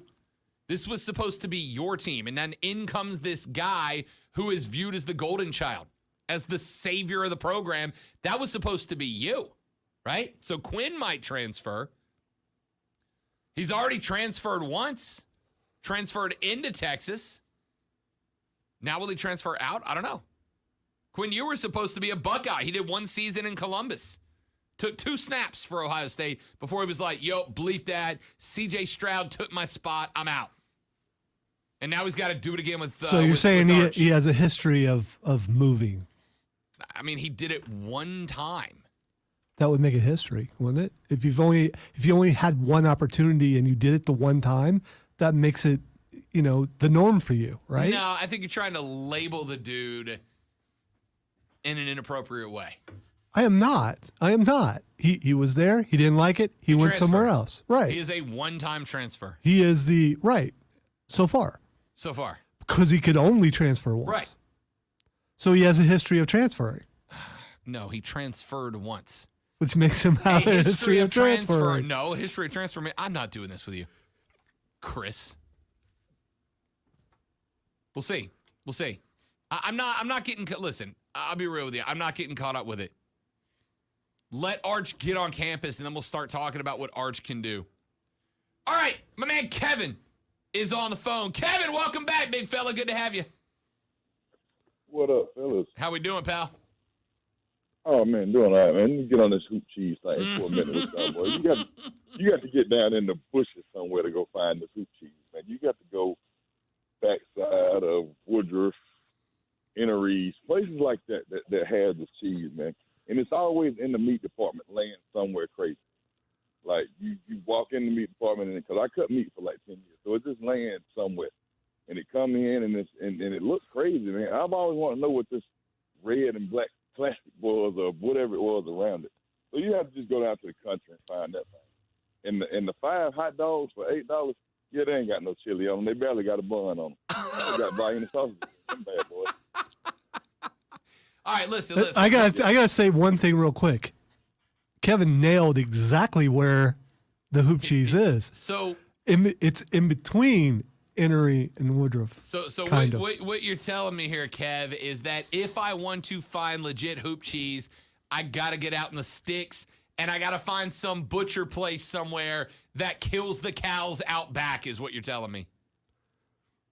Just about, man. Unless it's a bougie grocery store and they just trying to keep a little bit of country in it. Right. You might find it there. I ain't gonna say that this certain place has it because I like going there, but I've never seen it there. But you have to get down. Yeah, you got to get down back of Lawrence or almost down in McCormick somewhere that you can go find this cheese because everybody don't have it. All right, let me ask you then, Kevin. Let me ask you, for somebody who's never had it, is it worth it to go hunt it down, or am I going to do that and be like, why did I waste my time? Why did you waste your time? Because it has like no cream. It's just like it's like a. Is it like the unleavened bread of cheese? I mean, is it like that? Yeah, it's like drinking coffee with no coffee in it. How about? Okay. Yeah. Just a cup of hot water, and you just drink it. It's just as plain as day. All right. Yeah. So if I ever stumble across it, I will try it just to say I've had it, but there's no need to go looking for it, is what you're telling me. Yeah, you don't even go in. Unless, like, some people go look for it and they're complete cheese fans, and then they get there and taste it, and they be like, you know what, I should have just kept what I had. Yeah. No, and listen. Man, I'm a little bit bougie. I'm a cheese guy. I will go somewhere because they've got good red wine and a good cheese board. Judge me, I don't care. But there's also a part of me that, man, I got family from Crestview, Florida, right? Which is the Anderson of Florida. And I kind of want to try some hoop cheese, man. That's all I'm saying. You know, I appreciate a good steak that was cut off the cow this morning. I appreciate fresh farm eggs. That's the best kind of eggs. Now I want some cheese made straight out the cow, is all I'm saying, Kev. Yeah, just go ahead and get you, man. Just go ahead and get it out the way, because some people won't leave nothing alone until they taste it for themselves. Just like the other day I heard you talking about something that you had to eat on air, and it took everything in your power to get it down. Vegemite. Yeah, and see, in those days right there, I grew up with that, because I remember sitting at the table. Let me tell you something. As big as I am, I used to weigh 335 pounds, but I never ate hamburger helper. I think that's the nastiest stuff in America. Like, and you remember growing up, and I had that mama and that grandma that was, I tell you what, you're not leaving this table until you eat what's on this plate. Well, I guess I'll be here till tomorrow then. I'm not eating no noodles, and I could not stand it. Like, to this day, I really don't even eat noodles. All right, like I eat a little bit of macaroni, I'll eat a little bit of spaghetti. It's a noodle thing with me. Kevin, I appreciate you, buddy. We got to run. Thank you, big fella. My guy. I cannot resonate with I've never had hamburger helper. Yeah, I mean, it comes in so many flavors, Yeah. and they're all good. Yeah, I'm 36, and I will still make some hamburger helper and love it. As a former poor child, hamburger helper helped me live. So, I mean, But hot dogs are for poor people. no, I've reached a certain level of economy Thou where I no art. longer will go back. But you'll still eat hamburger helper. I talked about the history of eating hamburger helper. So I you have a didn't say it's- history of eating hamburger helper. I have a history of it, but it's not in my present and hopefully not in my future. Let's take a break. We'll come back here in just a minute from right now. Talk some NBA draft. The Hornets needed a rim protector. They got two. Then they sent one away. Was it the right decision? I'll give you my thoughts when we come back on the Rob Brown Show. This is the Fan Upstate.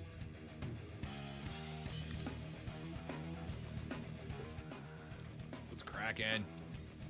Well, whether you agree with what just happened or not, but be prepared for the world to start burning.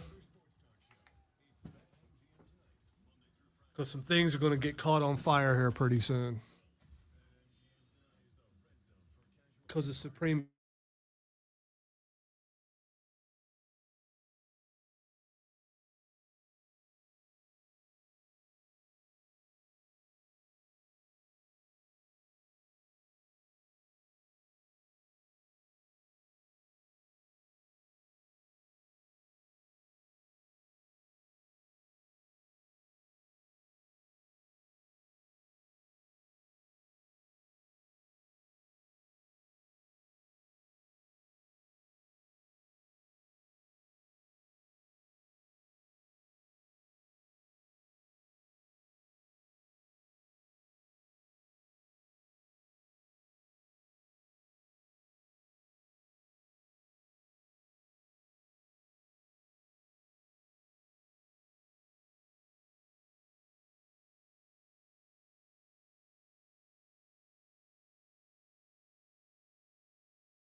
My game face is always on, such that it is.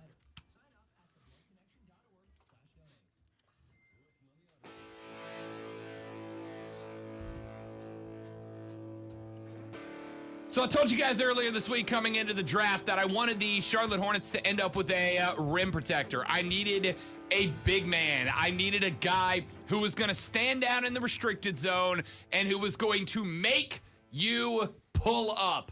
I needed a forcer of mid-range jumpers, not somebody who was going to let vets drive into the lane and lay it up.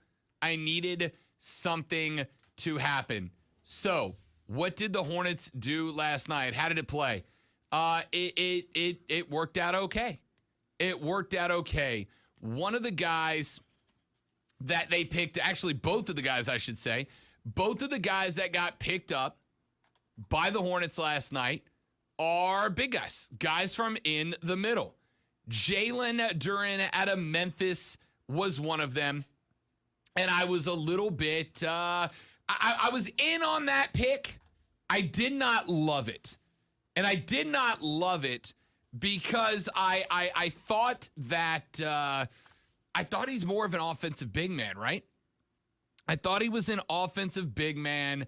I kind of thought he was a dude that would give you a little bit more offense under the rim, but that was not necessarily the spot that I needed, except for Jalen Duran got traded. Picked at 12, traded to the Pistons in exchange for a 2025 first-round draft pick. That was a pick that Detroit had acquired a couple of days ago as part of a 3-team trade that involved Jeremy Grant. Kemba Walker also is a Piston now as well, but he'll get a contract buyout to become a free agent. But Jalen Duran sent to Detroit in exchange for a 2025 first-round pick, which I don't really hate.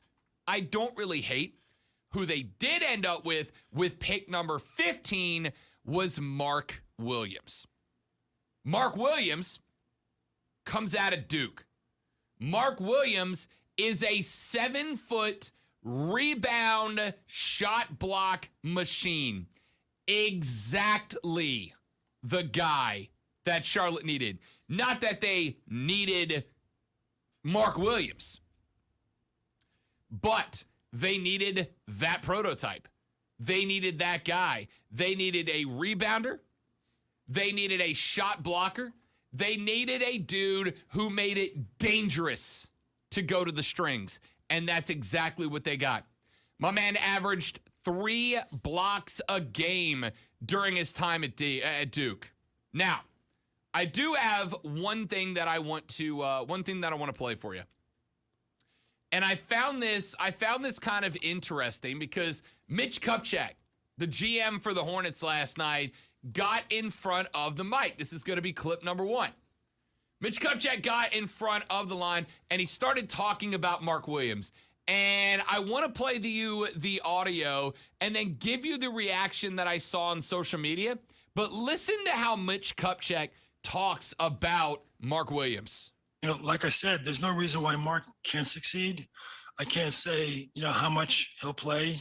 I mean, certainly, going against a veteran like Mason, right? I mean, I'm sure Mason's going to, use a lot of the veteran tricks. That's going to work, for a long period of time because he's been around the league and he's such a good player. So it'll take some time for him to get comfortable. So he basically said, if you missed it in the middle, right now the big man in the middle is Mason Plumlee. And Kupchak was like, it'll take some time to get past Mason Plumlee. And the reaction on Twitter was going, if my man can't beat out Mason Plumlee, why we draft the guy? Listen, Mitch Kupchak is trying to not stack too much pressure on top of Mark Williams. That's what this is. He is trying not to put too much pressure on top of Mark Williams. Mark Williams is going to start over Mason Plumlee. All right? He's a better athlete. He's every bit, scratch that, he is better as a defender. He's a better offensive, but yes, he's going to start over Mason Plumlee. Everybody relax. And by the way, you know what else Mark Williams is really good at? We got to see this guy this year. Duke played in Greenville. Mark Williams played the opening 2 rounds right here at the Well. I was literally under the rim watching Mark Williams play. I was on this. I was as close as you could get to watch Mark Williams play. This dude reads his offense as good as anybody else. This guy reads the flow of defense as good as anybody else. If your point guard, in this case, LaMelo Ball, drives left and pulls the defense in that direction, Mark Williams recognizes the spots on the floor that the defense is vacating, knows how to get there, and sees flushes. Now, Mark Williams is not a great mid-range shooter, okay? He's going to need development. He's going to need work. But what he is exactly the piece that Charlotte needed.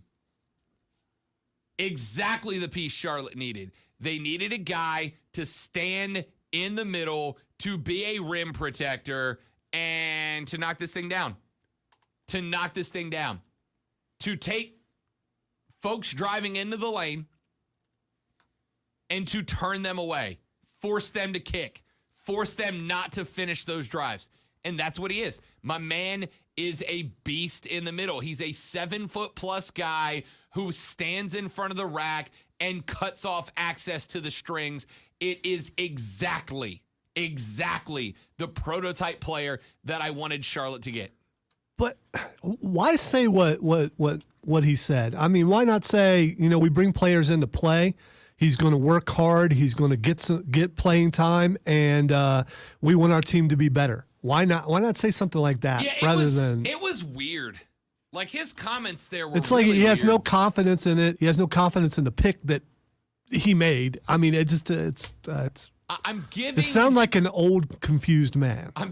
That's what it sounded like. The first response to the tweet that I found that audio connected to was, could we please not have 70-year-old guys running our team anymore, right? Like, I get it. In fact, you look at a lot of the teams that are having success lately, a lot of their GMs are young dudes, right? Like, it's a lot of young talent taking over front office spots in the NBA. The Golden State Warriors GM is a cat by the name of Bob Myers. Bob Myers, Lonzo, is 46 years old, right? Like, he ain't old. That's a GM of your 4 out of 8 NBA finals. And that's a good age, because that's a guy who can relate to the older guys and the younger guys. Sure. It's a good age for it. Yeah. A lot of the best teams in basketball are starting to trend towards younger GMs. Charlotte's not. And I think the fans are kind of starting to get a little frustrated with that. But yeah, that I don't know, man. That comment from Kupchak about his number 1 overall draft pick, I was like, don't sound very confident in Mark Williams, right? Now, I don't know. Again, I think Charlotte went in with the plan. Their priority was to get a big guy, right? It felt Lonzo like we're drafting best, we're drafting position needed, not best man available, right? Like we've talked about that with the NFL draft all the time. Drafting best available versus drafting for need. Do you take the best player on the board, or do you take the best player on the board who fills a position that you need somebody at? It felt like Charlotte last night went position of need, which was big man. Need a rim defender, need a protector, and that's where they got Mark Williams. They also got Bryce McGowan's out of Nebraska. My dude is a Iron Man, 33.3 minutes per game across 31 appearances for Nebraska. He will shoot the 3 ball, averaged 5 threes per game. However, 28% from behind the arc. That's not great. That's not great. Is that better or worse than Draymond? In the finals, about 1,000 times better. What did Draymond end up going 2 of a billion in the finals? Anyway, McGowan's is long. He is athletic. He is labeled as a shooting guard who can kind of play as almost a shooting forward position. He also grabbed at Nebraska 5.2 boards per game. He is very aggressive at driving the rim and creating shots. I think it is exactly the right spot. Do I think he cracks the starting lineup? No. Do I think Mark Williams does? Absolutely.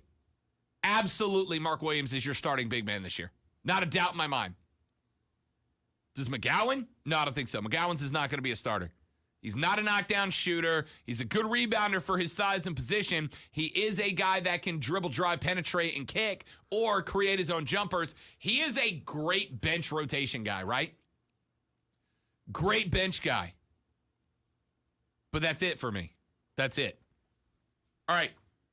So overall, I give Charlotte an A. I really do. I think McGowan's is the best fit they had picking at 40. By the way, in a trade they got from the Wolves. Best position, best need they could pick there.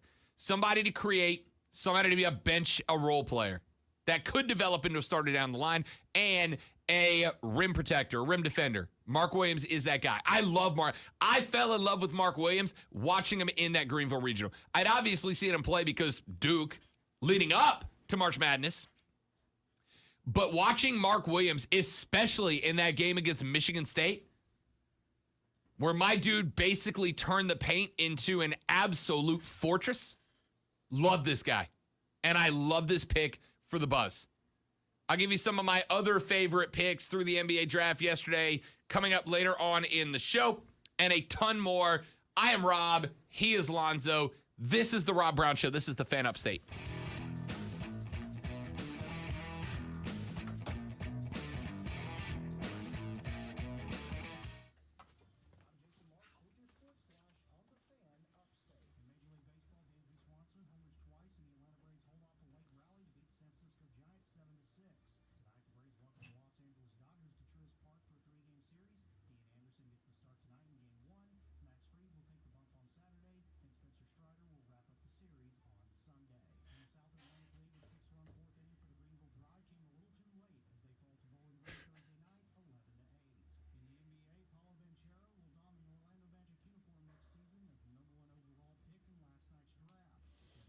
All right, what do we got here? Plumlee is not that good. Please stop the line. That would be your GM Mitch Kupchak right there, man. That wasn't on me. Don't put that on me. Don't you put that voodoo on me, Ricky Bobby. Would it have been a bad strategy to just have kept both big men, do a Twin Towers and Lob City type thing? I don't know, man. I don't think you're in a league where you can play 2 7-footers at the same time right now, right? I don't think the league is shaped that way. I mean, you would have to create a revolutionary setup around that to make that happen. I don't think you can do a Lob City type situation with 2 7-footers. Plus a Detroit first round pick in 2025. That's potentially a top 10 pick, right? And picking at, what was it, 12 and 15 or 13 and 15, whatever it was. I don't know that there was another talent available. So you're basically gambling that the player and pick you gave away are going to be less valuable than what Detroit's pick in 2025 is going to be. And I honestly, I think that's a big one. Keegan said another ageism statement. It wasn't meant to be. I'm just saying, young guys are running the league right now and doing so great.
Shira's hand-blown glassware rolls off the store shelves.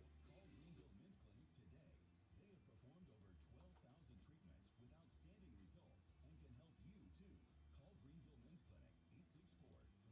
Hey, can someone check the temp on the kiln?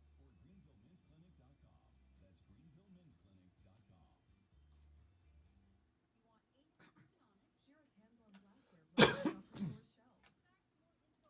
We instantly connect you with quality candidates whose resumes on Indeed match your job description. Earn up to $500 in sponsored job credits by conducting interviews on Indeed. Visit Indeed.com/credit.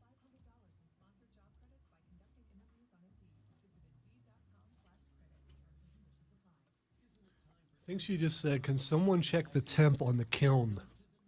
Can somebody what? Check the temp on the kiln. Anyway, The temp on the kiln? yes. I don't know what that is. I can't tell you how to spell it. I think it's K-I-L-N, maybe. If you look it up, then you'll understand. Thermally installation. Okay, got it. Okay. It was a Indeed commercial, so it kind of Oh, gotcha. yeah. Can someone please check It's the a temp on the baking kiln? oven. Yeah, Got it now. Keegan knew what it was. Keegan said y'all doing pottery. I didn't know what a kiln was. but now you do. I do now. I am smarter today than I was yesterday. More proof, even the dumbest guy in the room can teach the smartest guy something. I am the dumbest guy in the room. Sure you are.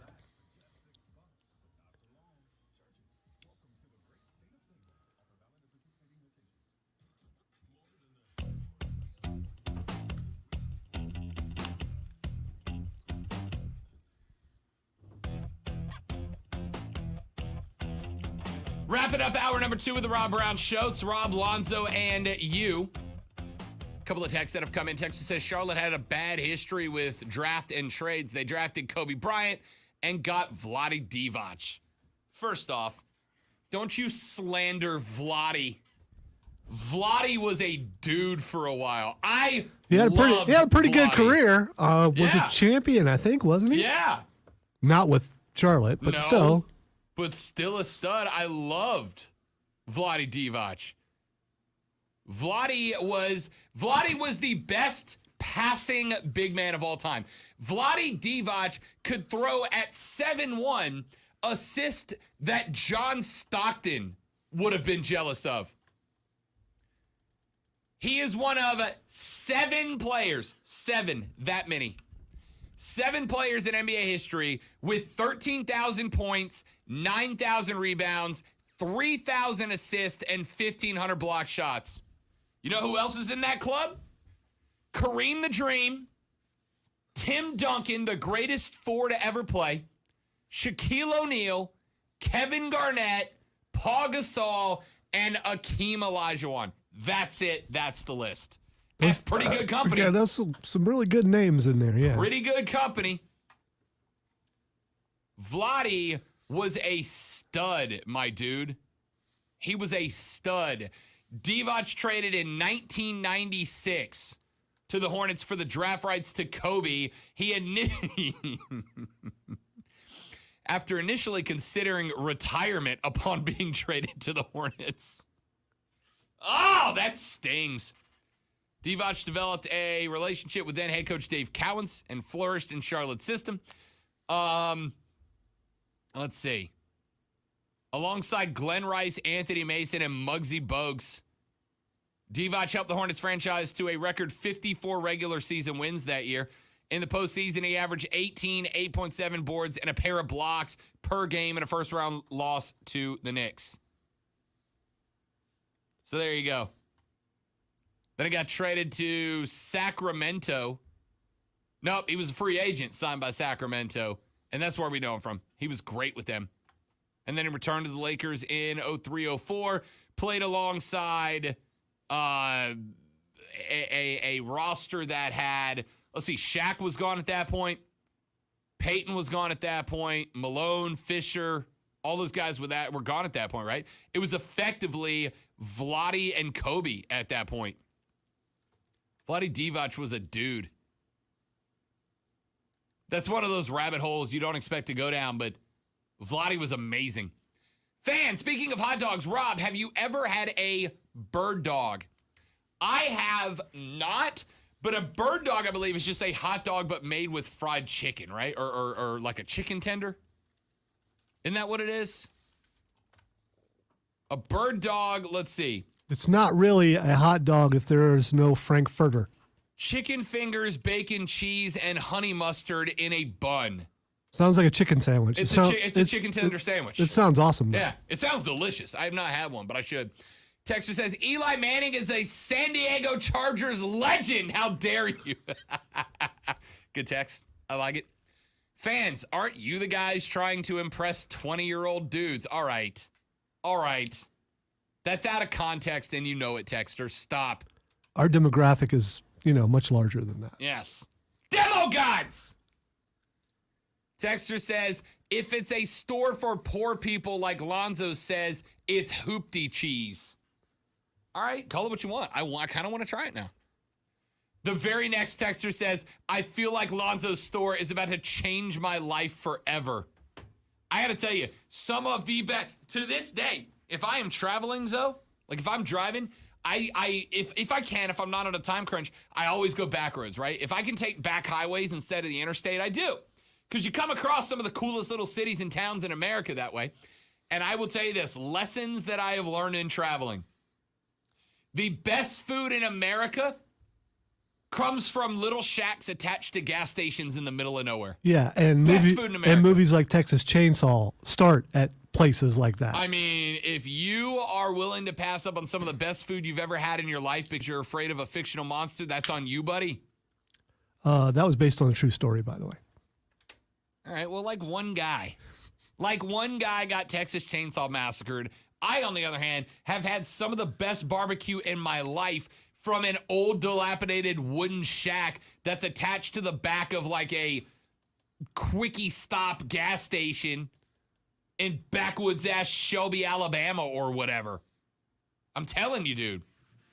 Best boudin in my life comes from the third exit after you leave New Orleans. It's out in the middle of nowhere. Did you say best booty? Best boudin.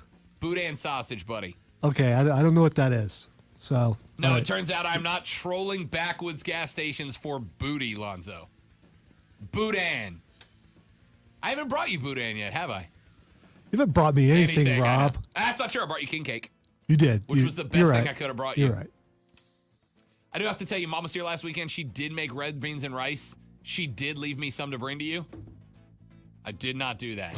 Sorry. Take a break. 1 hour left. It's going to be good. The Rob Brown Show rolls on after this. This is the Fan Upstate.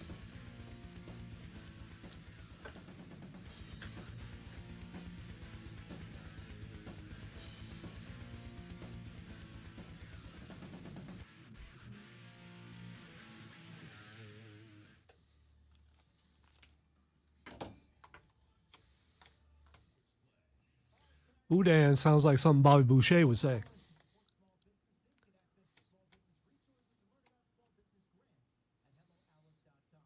Is boudin like a kielbasa? Is it like what's it like? I'll look it up in a second. Boudin is like sausage. But they take a lot. It's the same parts that makes up sausage, but they also grind they grind rice into it and put it. It's amazing. Seb said, "Quickie stop." Interesting. You guys, y'all have got to calm down today. Y'all have got to calm down today. You can calm down all you want, like an hour from now. Just stay hot.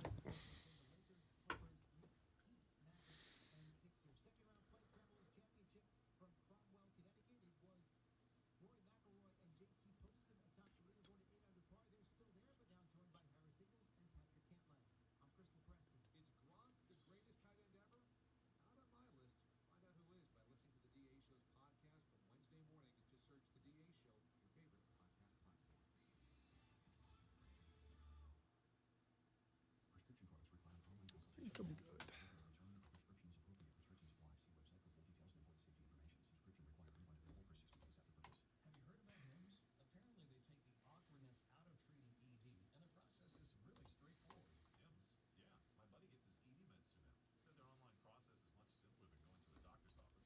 I think I'll go write a country song after the show and get paid to do it. Called the Quickie Stop. Going on down to the Quickie Stop to get myself some booty.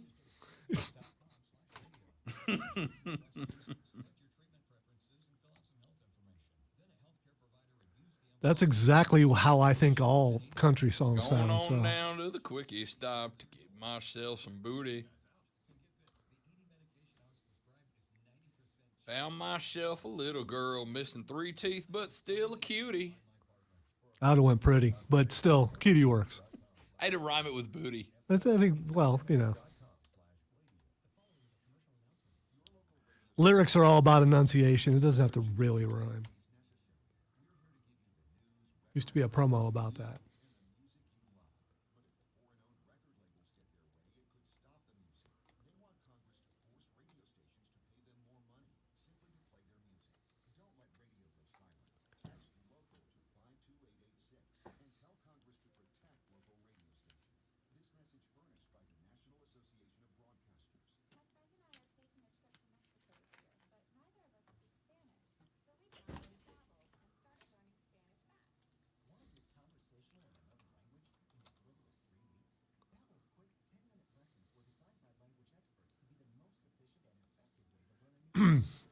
All right, I looked up Boudin, and I got Boudin Bakery, Boudin Balls, Boudin and balls are great. and Boudin sausage. Boudin balls are great. I'm gonna click on the sausage and not the balls because Boudin balls are just sausage cut yeah, into no, balls. no, I get it, but again, I don't want to explain to engineering if something, you know.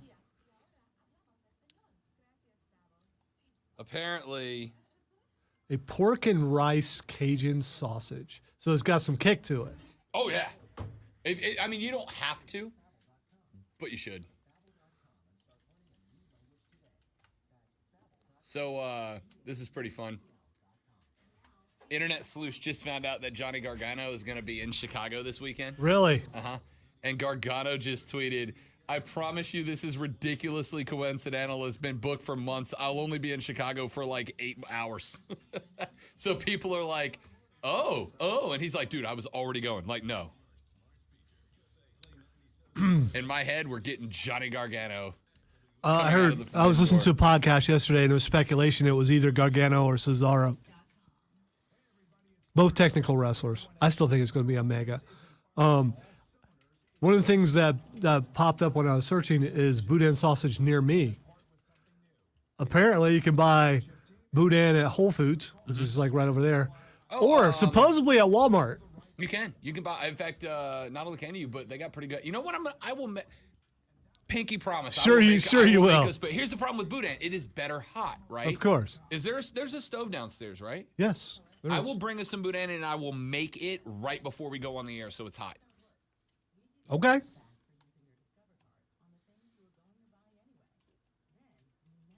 I nor anyone listening right now believes you're actually going to do it. So, I mean, consider that a challenge. Prism in the next break.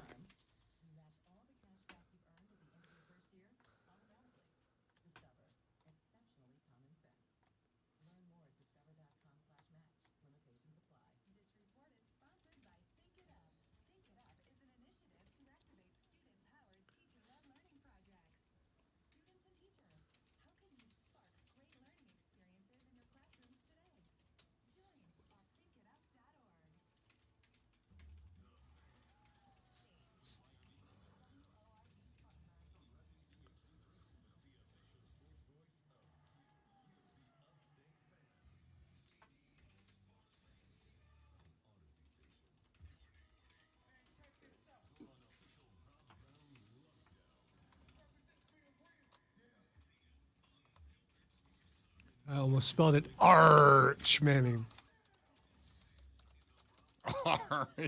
He's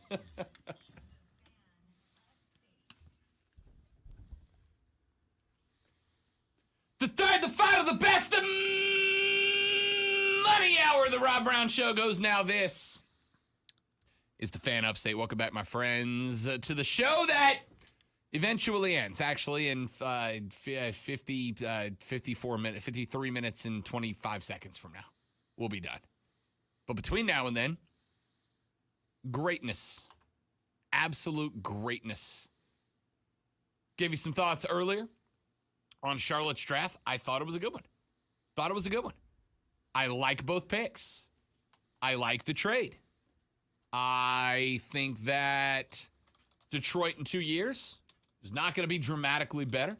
I think you're looking at another top 10 pick in 2025. And at that point, in 2025, assuming you've held on to LaMelo at that point, Charlotte should have an identity. They should have found themselves at that point, right? So either use that pick to replace LaMelo if he walks, and if he stays, if you have built something to get him to stay, you use a top 10 pick to fill in the gap for whatever is missing. You'll have your rim protector in Mark. You'll have your star in LaMelo. Who do you need? Where do you need to fill in the blanks with? I like it. I thought it was great. All right, let me run through a couple of stories I have not gotten a chance to get to this week that I really wanted to. Manny Ramirez has finally told the damn truth, and I respect him for it. Man Ram was honored as a member of the Boston Red Sox Hall of Fame earlier this week. They were playing the Detroit Tigers. Man Ram threw out the ceremonial first pitch, and he joined the Red Sox television broadcast, NESN, to chat. And they got to talking about kind of how the league is constructed, how the league is built, what the league is really like. And I thought it was fascinating because he got to talking about Jeter, Derek Jeter. And he said that if Derek Jeter played for the Kansas City Royals instead of the New York Yankees, that he would have been, quote, just a regular player. He said, quote, you got to understand this. If you haven't played in Boston or New York, you're not in the big leagues. It's like if you put Jeter in Kansas City in those years, he was just a regular player, end quote. Now, in the context of the conversation, Ramirez was having a talk with Dennis Eckersley and Kevin Millar. Both of those guys also played in Boston at the time. He was talking and said that the average fans aren't as interested in a big-time player if they're playing outside of major markets, right? If you take a player, then you put him in a Yankees pinstripes, Aaron Judge, for instance. Would Aaron Judge, if he had the same numbers, if Aaron Judge was playing for Baltimore, same division, same numbers, if he was playing for Baltimore, would he be known that way? Doubt it. If Aaron Judge was playing for Toronto, same division, would he be known that way? I doubt it. I think Man Ram's got a point. Baseball kind of, and this is why I have been pro salary cap for Major League Baseball for many years. Because when you've got big market teams like New York, like Boston, and you allow them to just spend whatever money they want, that is why World Series spend most of the time with big market teams. Right? With Los Angeles, with New York, with Boston, and spend very little time with small market teams. You had Tampa Bay do it a few years ago. What would Tampa Bay have to do after that? Fire sale the whole team. Miami got one. What do they have to do? Fire sale the whole team. Right? Because the payrolls of those teams just can't keep up with the with the big market teams. And Man Ram made it a point to say it. I thought it was great. He said, look, when you put a guy like Jeter in New York, he becomes a legend. He becomes an icon. He becomes a recognized player. If Jeter was in Kansas City, nobody would have known who the hell he was. He'd have been, oh yeah, that Jeter guy's pretty good. Anyway, on to New York versus Boston. And he's got a point. And he's got a point. I like it. It's spot on. Put the salary cap into play. The luxury tax is not enough. And level the field so we don't have the same team. New York's about to win another World Series, by the way. The New York Yankees right now are the single most complete team I have ever seen. The Yankees are almost perfect. I mean, almost perfect, yeah? They hit, they defend, they have a great starting rotation, and outside of Aroldis, their closers are spectacular. They're about to do it again. All right, let me get one more in here. John Kruk, I like John Kruk. Phillies Hall of Famer, been on TV for many years. Used to do a lot with ESPN. Now he's primarily working with NBC Sports Philly. I always think of him going up against Randy Johnson, and just you can watch that over and over again as he just steps back like, nope, I don't want any of that. Yep. Randy Johnson put the fear of God into John Kruk. That clip lives on forever. It's on YouTube if you want to watch it and have a laugh. Randy Johnson was terrifying. Terrifying. The big unit. He threw the ball 4 feet over Kruk's head. Kruk turns around and he's like, oh, God. Oh, God. Oh. And he was a large man. The ball was 4 feet over his head, and you'd have thought that it hit him in the dome, man. It was amazing. Kruk bailed out of that box and so, immediately started oh, God, my heart. I can't do it. I can't do it. Then RJ I love the second pitch because if Kruk was any further back in the batter's box, the ump would have called time. And I think it was an All-Star game, wasn't it? I think it was an All-Star game that this happened in. Yeah, it was. It was the All-Star game. I just pulled the clip.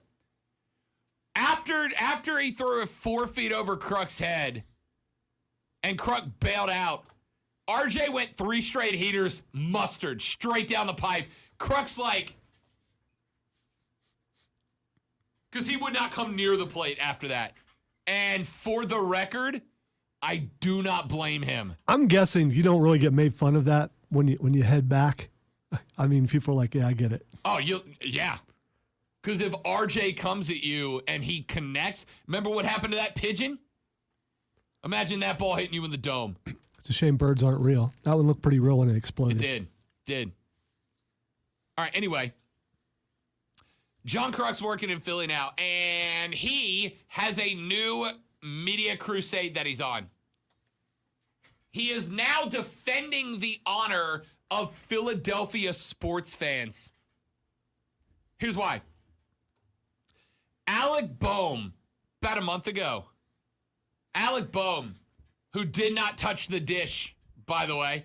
Remember that opening day conversation? Anyway, Alex Boehm was caught on camera. He made a routine play. Basically what happened, Alex Boehm had a game about a month ago where he had 3 errors early in the game, 3 fielding errors early in the game. Finally, a routine ground ball, he picks it up, he makes the play at first. And because Philly fans are jerks, what did they do? A rousing standing ovation for a routine ball, which is sarcastic and fine. Boehm was seen on camera, Lonzo, saying, I blanking hate this place, end quote. He is a Philly. He plays in Philly. They were playing in Philly. He said about the town in which his baseball club plays their hometown ball, he said, I blanking hate this place. Later on, about a game and a half later, Alex Boehm apologized for it. He said, look, emotions got the best of me. I said it. Do I mean it? No. It was a frustrating night for me, obviously. Made a few mistakes in the field. Look, these people, these fans, they just want to win. You heard it. We come back. They're great. I'm just sorry to them. I don't mean that, and emotions got the best of me. Fantastic PR move, right?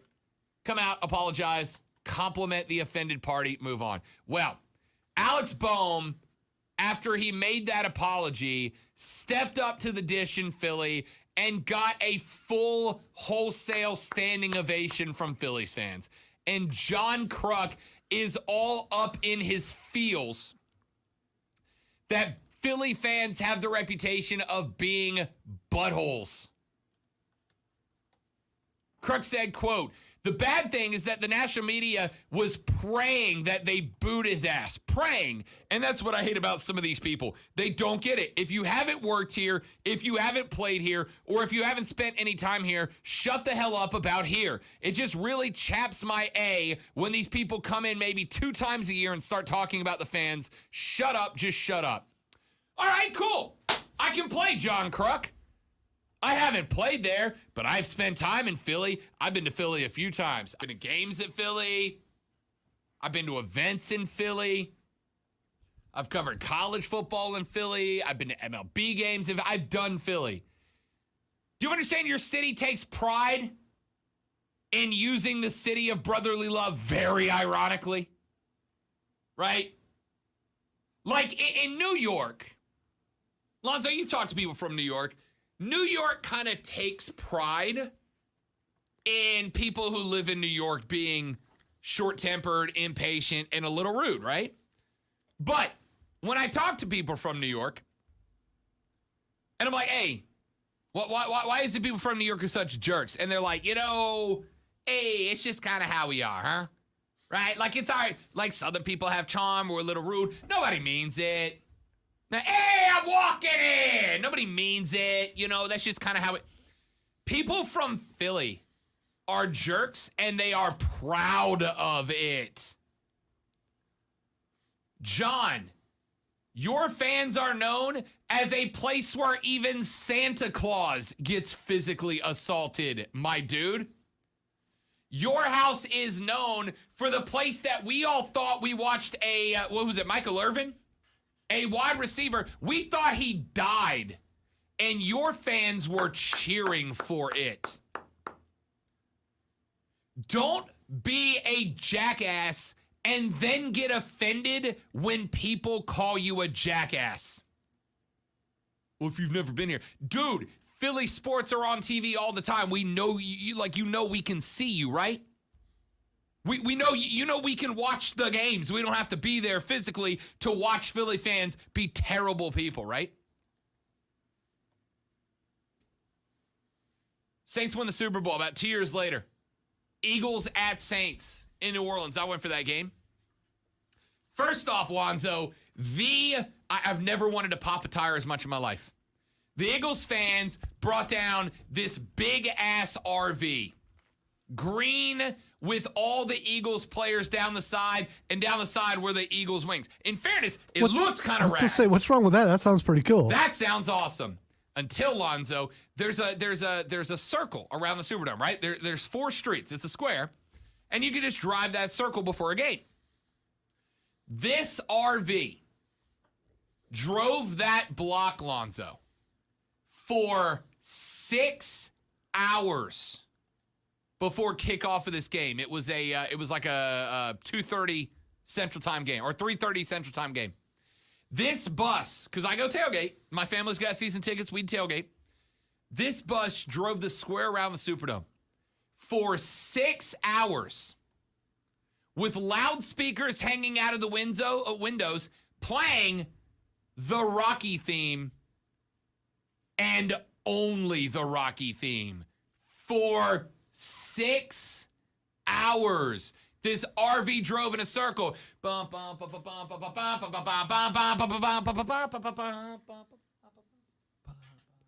I don't think you, as someone who's been to NASCAR before, can complain about someone driving around in the circle for 6 hours.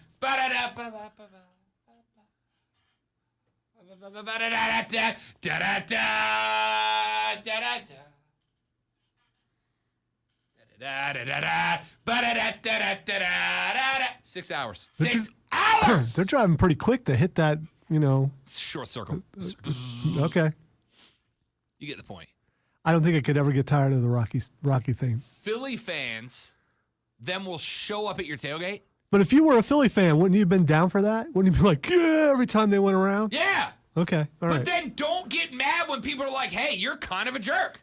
Like, yeah, own it. I absolutely love John Kruk. Like, why are they being mean to us because you suck, John. Because your whole fan base sucks. I had a Philly fan. Philly Mike used to call my show down in Destin. Philly Mike was a big time caller. Philly Mike owned it. Philly Mike would call in and be like, yeah, Philly, like, we're terrible. Unless you're a Philly fan, we don't like you. We don't want to like you. We don't want you around. We don't want to be around you. Like, I appreciate, own it. But your player said, I bleeping hate this place. John, I don't know what to tell you. Texas says if you ever run out of batteries, just head to Philly. They'll throw them at you. Yeah, it's kind of their thing. All right. And then finally, real quick, we kind of breezed over this back in the first hour. Tyreek Hill kicked off the first episode of his podcast by saying that Patrick Mahomes has a stronger arm, but that Tua Tagovailoa has a more accurate arm. Do you know what we call that statement where I'm from, Lonzo? A lie. It's a lie. Now, I hesitate to call people liars, yeah. I hesitate to call people liars. I really do. Because you may just be ignorant. And people get offended by the word ignorant. Ignorant is not bad, right? Ignorant just means you don't know a thing, and that's okay. Yeah, you're unaware, and but you can be taught. Yeah. Most people are ignorant about most things. I am fascinated by the concept of quantum physics, but I am ignorant of it. I don't get it. I don't know it, right? Now, once you've been taught a thing and you know a thing is factually correct and you still deny it, now you're either willfully ignorant or you're a liar. Tyreek. Again, I'm going to give you the same line I gave John a minute ago. You do realize that we have TVs, right? Like I can watch Patrick and I can watch Tua. And we all know that Tua's more or less accurate than Patrick Mahomes and has a weaker arm, right? That was the whole joke about you going there. It's amazing the speed that Tyreek Hill has in the 40, Lonzo. Because he'll never run 40 yards and catch a ball from Tua, right? Now, he made those comments. We all LOL'd. We had our fun with it. But the best hot take was Patrick Mahomes, who said, you know, my feelings are hurt a little bit. I'm upset a little bit about it, but I get it. My dude is launching a pod, and he needed attention for his pod, and that's the way to get it. Which, by the way, Lonzo, was correct. Patty was right. Right? Tyreek is a hot take artist, but a bad one because it's so glaringly obvious. Well, episode number 2, because he can't follow up, right? He can't get into a beef with Patrick Mahomes. That's a bad look. You can get into a beefs on the pods, and it'll be fine, but you don't get into a beef with somebody who is beloved. You get into beefs with other people that people don't like. Can't get into a beef with Patty, so what does he say? Quote, every social media account I own, I got death threats on. I just feel like a lot of people overreacted for no reason. They really didn't see what I said. A lot of people just acting off emotion. End quote.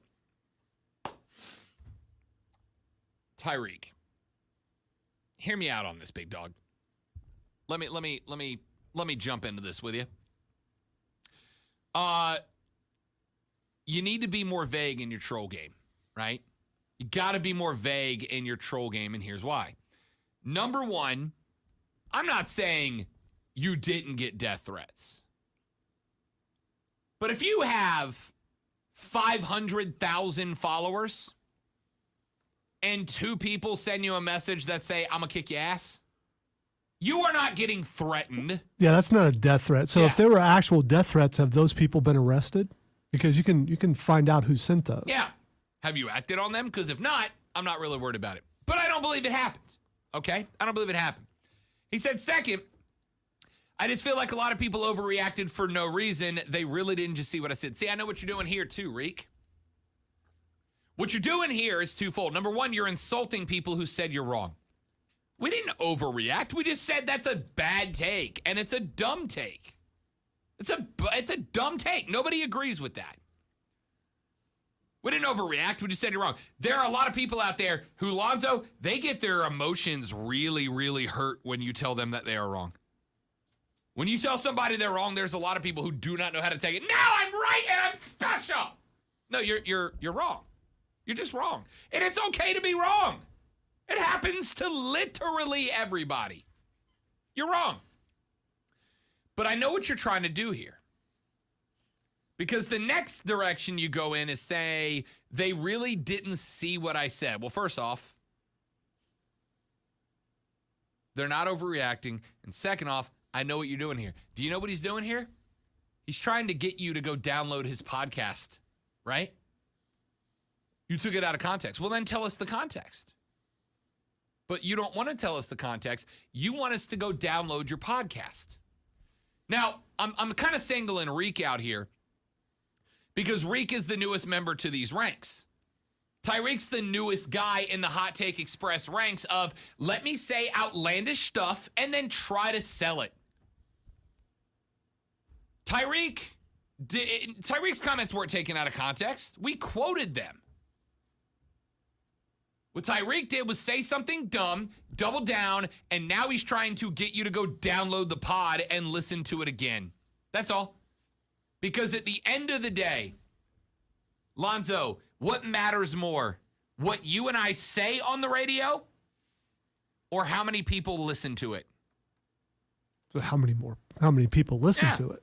But, what we say should make more people listen. Sure, that's the goal. But there's a reason Shock Jock Radio is so damn popular. Because people listen and react to it.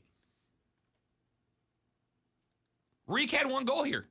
My man's trying to sell a pod, and I get it. So am I. So is Lonzo. We're trying to sell our stuff here, our content.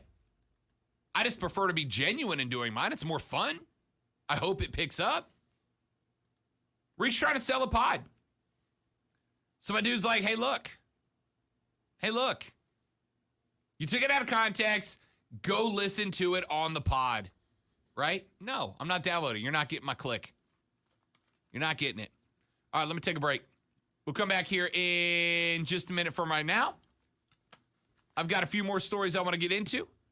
Jay Monahan of the PGA Tour finally called a spade, and I appreciated it. I want to get to that because he actually put the fight the PGA Tour faces on the table, and I respect it. I like it. And an update on the Deshaun story that does not have to do with the lawsuits. Tell you what that is when we come back on the Rob Brown Show in the Fan Upstate. Where's my...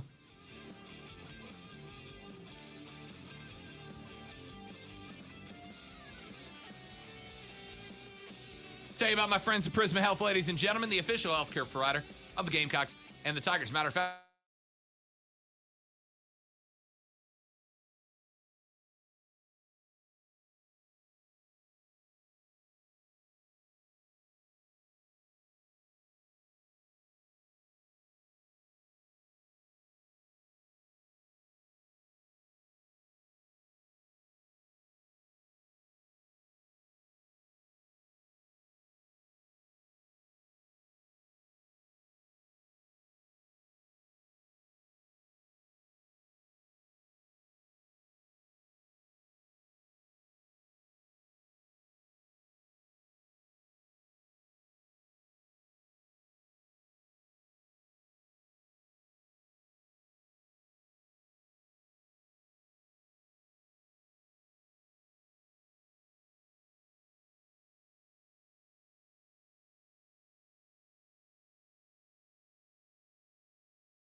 I sent you something on Twitter, and I'm curious if you'd be willing to eat this or not. All right, hang on 2 seconds. I'll look at it.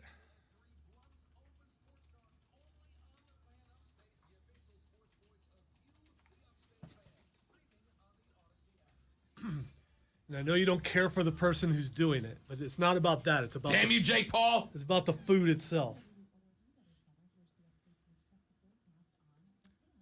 Ramen. Watch it. He'll make it.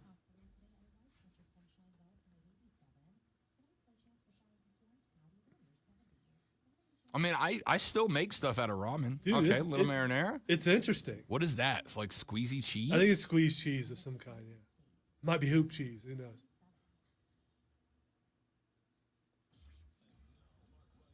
I might make that. I mean, might make that. It really doesn't look that bad. I might make that. Also, that shirt he's wearing is amazing. But I might make that for real. You know, it's one of those things where, I wish you'd zoom in on it so we could see it better, but well, it doesn't look like it would be that expensive to make. So if it's nasty, you wouldn't feel so bad about. I mean, because ramen, that kind of ramen is still cheap. It's just figuring out what kind of. If you listen to it, he probably is explaining what kind of cheese it is. when I was in college, so I lived in an apartment style complex, but we had our chapter house was out front, which was a big community building. And about once a month, our fraternity would do Top Chef Ramen Night or Iron Chef Ramen or whatever. And everybody would make a dish potluck style, but the base had to be ramen noodles. Okay. So you could do anything else you wanted, but the base had to be ramen. So everybody would make different ramen. I got really good at working ramen into other recipes, right? I made ramen parm one time, which is where I took chicken, but instead of doing like a chicken parm, I cooked the noodles, and then I put the noodles inside the chicken, then cooked the chicken around the noodles, and then put cheese on top of that. Like, I used to make some weird stuff Chicken with cardon ramen. Yeah, pretty much. Yeah.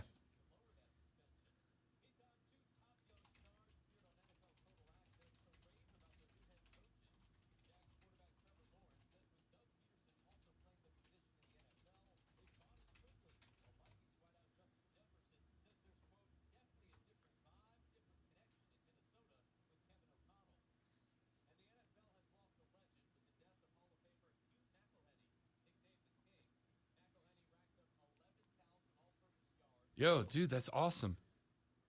Forbidden Door, Regal Hollywood in Greenville, $319 is the ticket price. What's that say, though? I mean, does that say that demand is so low? Also, they have to pay an extra fee to show something in theaters, I think. They do, but they're going to make that up on Cokes and popcorn and nachos, right? Yeah. Which, by the way, that's a 4.5, 5 hour show? I promise you I'm bagging down $40, $50 worth of concessions at that.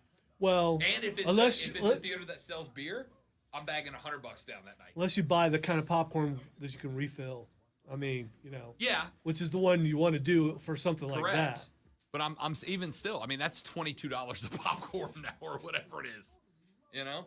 And again, if it's a lot of the movie theaters will sell beer and wine now. If you're selling beer at that event, I'm buying 4 or 5. I'm buying one an hour at $9 or whatever it is. Yeah, I don't know. I've only been to Hollywood once the last couple of years because I usually go to Simpsonville since it's closer. But I don't recall if they actually sell alcohol or not. Like I would know, but I know the Simpsonville Theater used to have pizza and chicken and a bunch of other stuff, but because of COVID, they got rid of all that.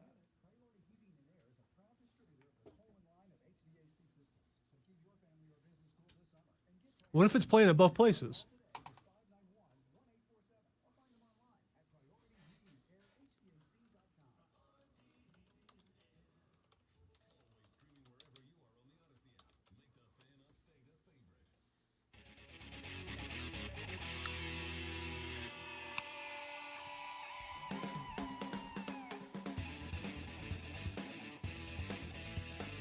The Rob Brown Show continues. It is the Fan Upstate. Rob, Alonzo, and you. Join us here on the broadcast. Phone line's open, 844-FAN, phone 844-326-3663.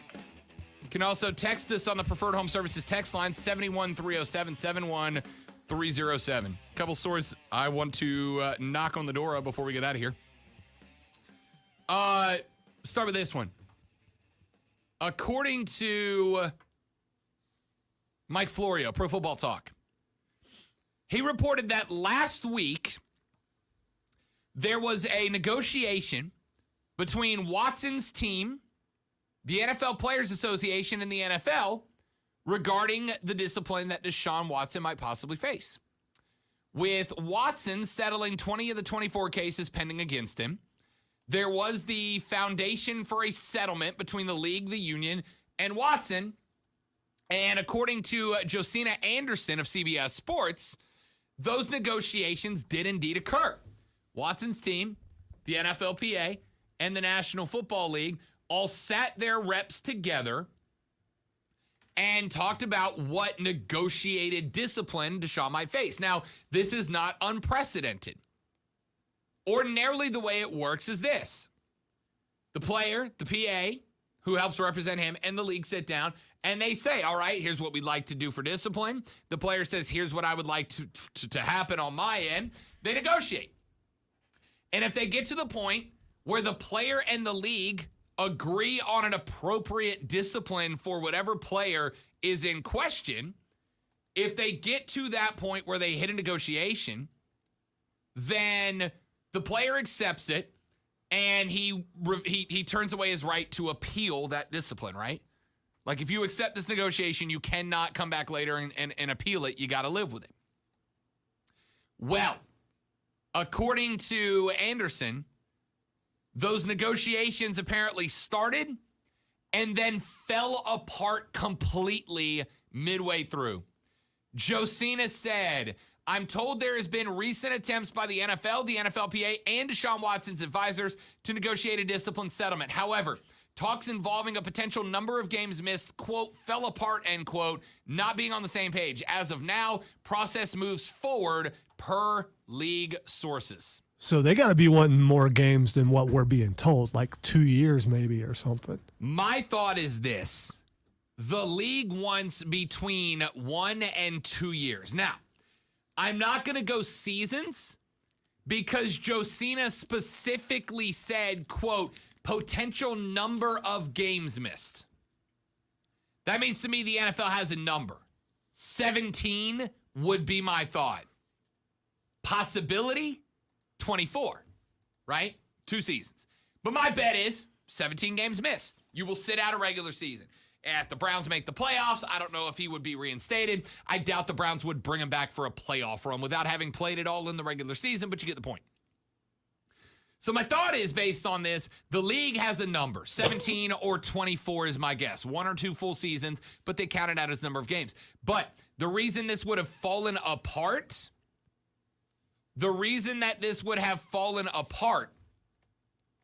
is that Deshaun would have went, no, I'm not agreeing to that, right? I'm not, or the Players Association. They would have looked at this and gone, no, that's not good enough. That's too much. I'm not accepting that. That's too much of a punishment.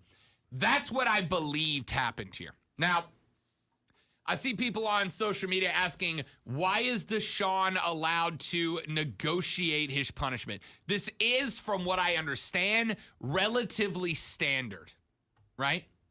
Relatively standard. The other aspect is there is the potential down the line for lawsuit, right? If Deshaun loses an appeal, if he is suspended more than he thinks he should be, and he appeals, and he loses the appeal, there is the possibility that Deshaun Watson could sue the NFL for damages, for lost revenue. The NFL could theoretically lose that lawsuit. So this is an opportunity, I think, for the league to say, all right, if we can come to a happy medium, if we can come to an agreement, a place that you feel the discipline is appropriate and we feel that the discipline is appropriate, and you will waive your right to the appeal, Deshaun also waives the right to sue them for damages over lost wages down the line, right? If he does not agree to it and he does appeal and he loses, now he can still sue them for lost damages. I don't know that he'd win, but I also have no idea if he would lose. And that's the discussion point here. So did this happen? This happened before he settled, right? the discussions were on here. I don't know the exact timeline. What I do know is that Josina reported this yesterday. Because the settlement came on Tuesday. Right. So if he was until recently saying he would not settle, there's no way that he could agree to anything, because then that's saying it's kind of implying guilt if you're agreeing to it. So if it's done now, will he agree?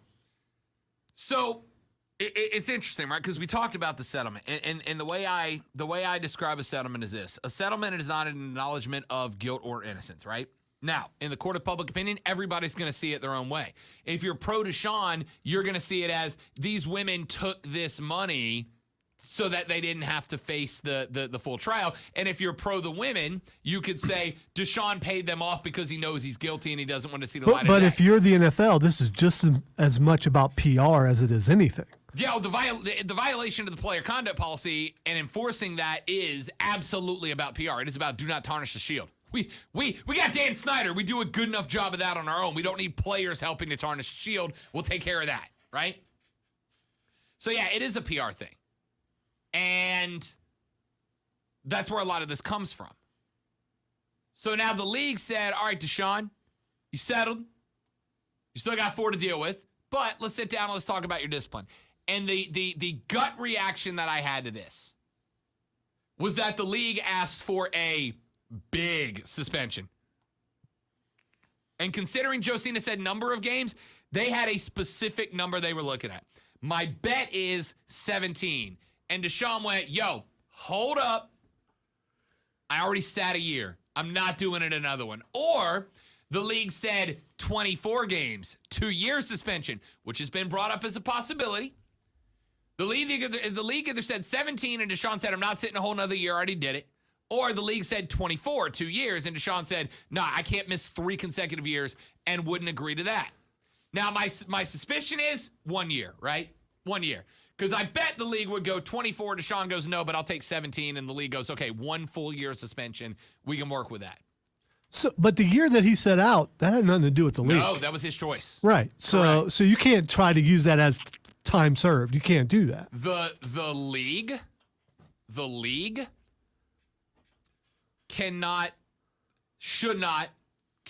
look and go, okay, Deshaun was already at it. Oh, and by the way, he got paid for that year, right? He got his money, or at least the money that was contractually guaranteed to him.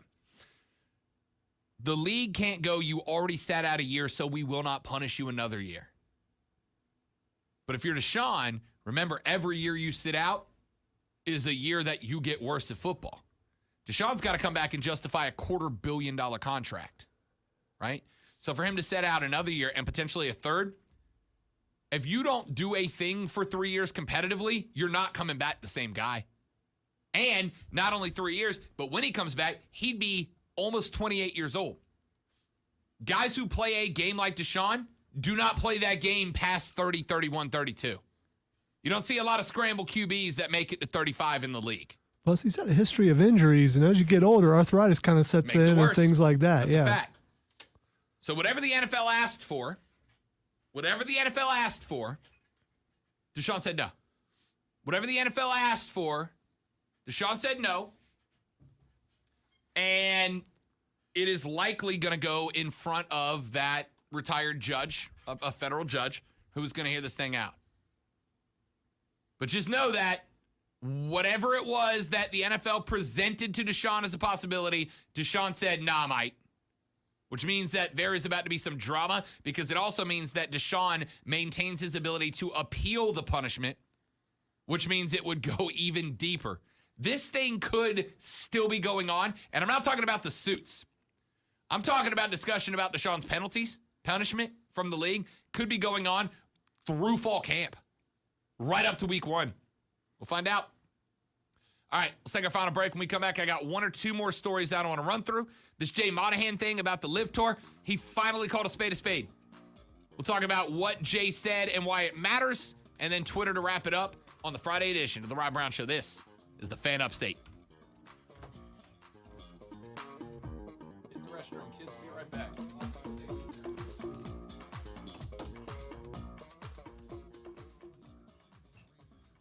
Me too.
Hey, we're back. Better than ever.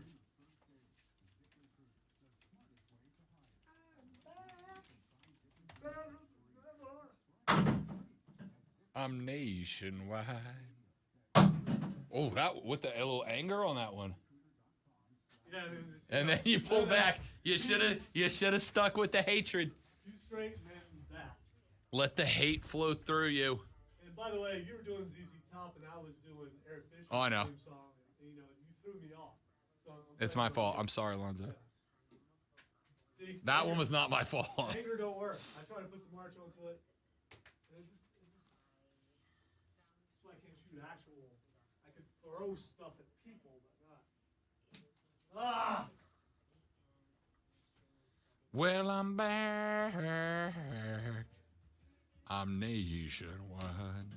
Really, I was missing on purpose so the social media can see my hair flying. Makes sense. Trey said, where's the sequin jacket?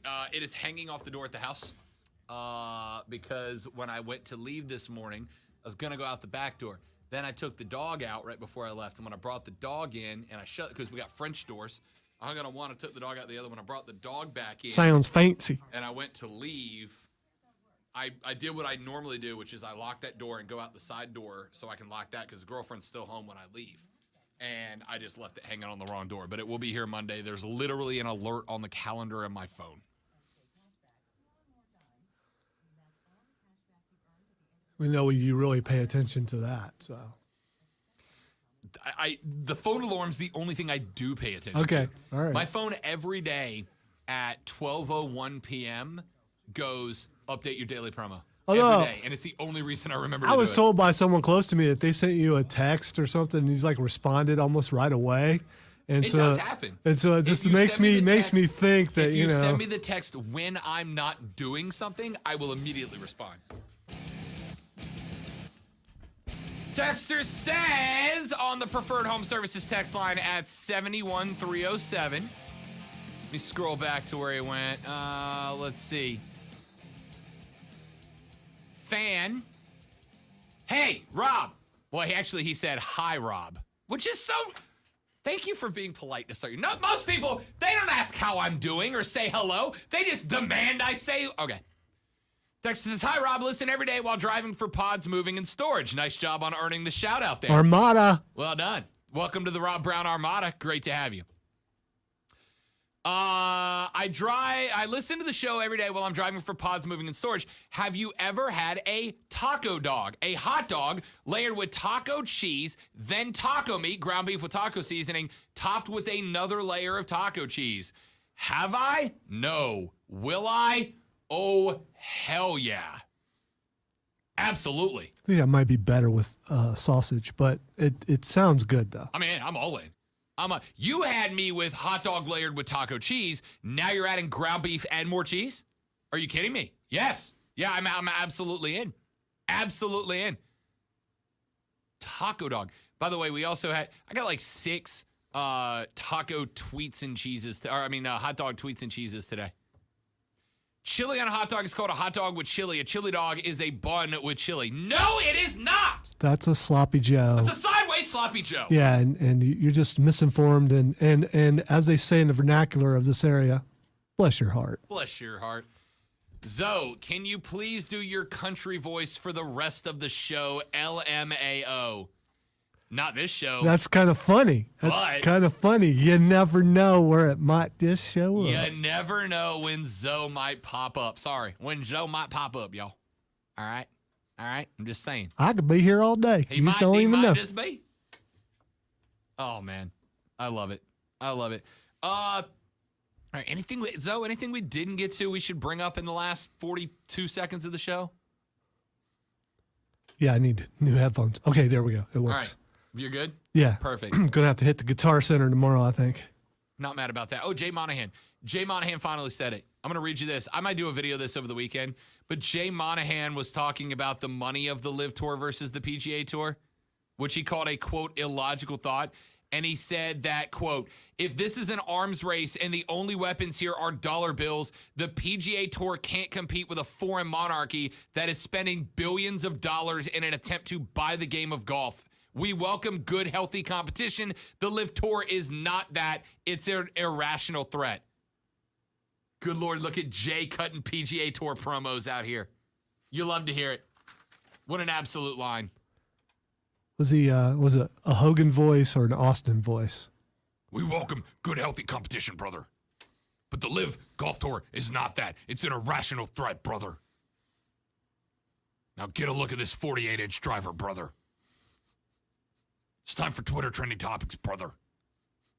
I can't do it anymore. It's me. I'm good.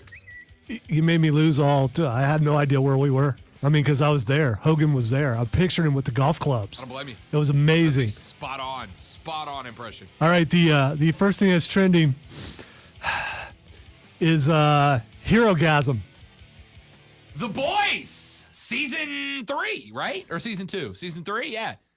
Have you got into The Boys? I haven't finished season 1 yet. You haven't? No, because It's gross. select viewing. Yeah, You I have get to it. find a place get to it. watch where no one else is watching, Yeah, I get it. or you will be judged. It's a lot. You'll It's be a judged lot. harshly. It is gore, it is violence, it is sex, it is drugs, it is language. It is everything. And it's also perhaps one of my favorite shows of all time because of the theme, right? It's funny you knew exactly what it was when I said that word. Oh, I saw it pop up earlier and I was like, "Oh, it dropped. Let's go." I love The Boys. It is a phenomenal television show that genuinely challenges you, and it being the antithesis to Marvel has been so good. So good.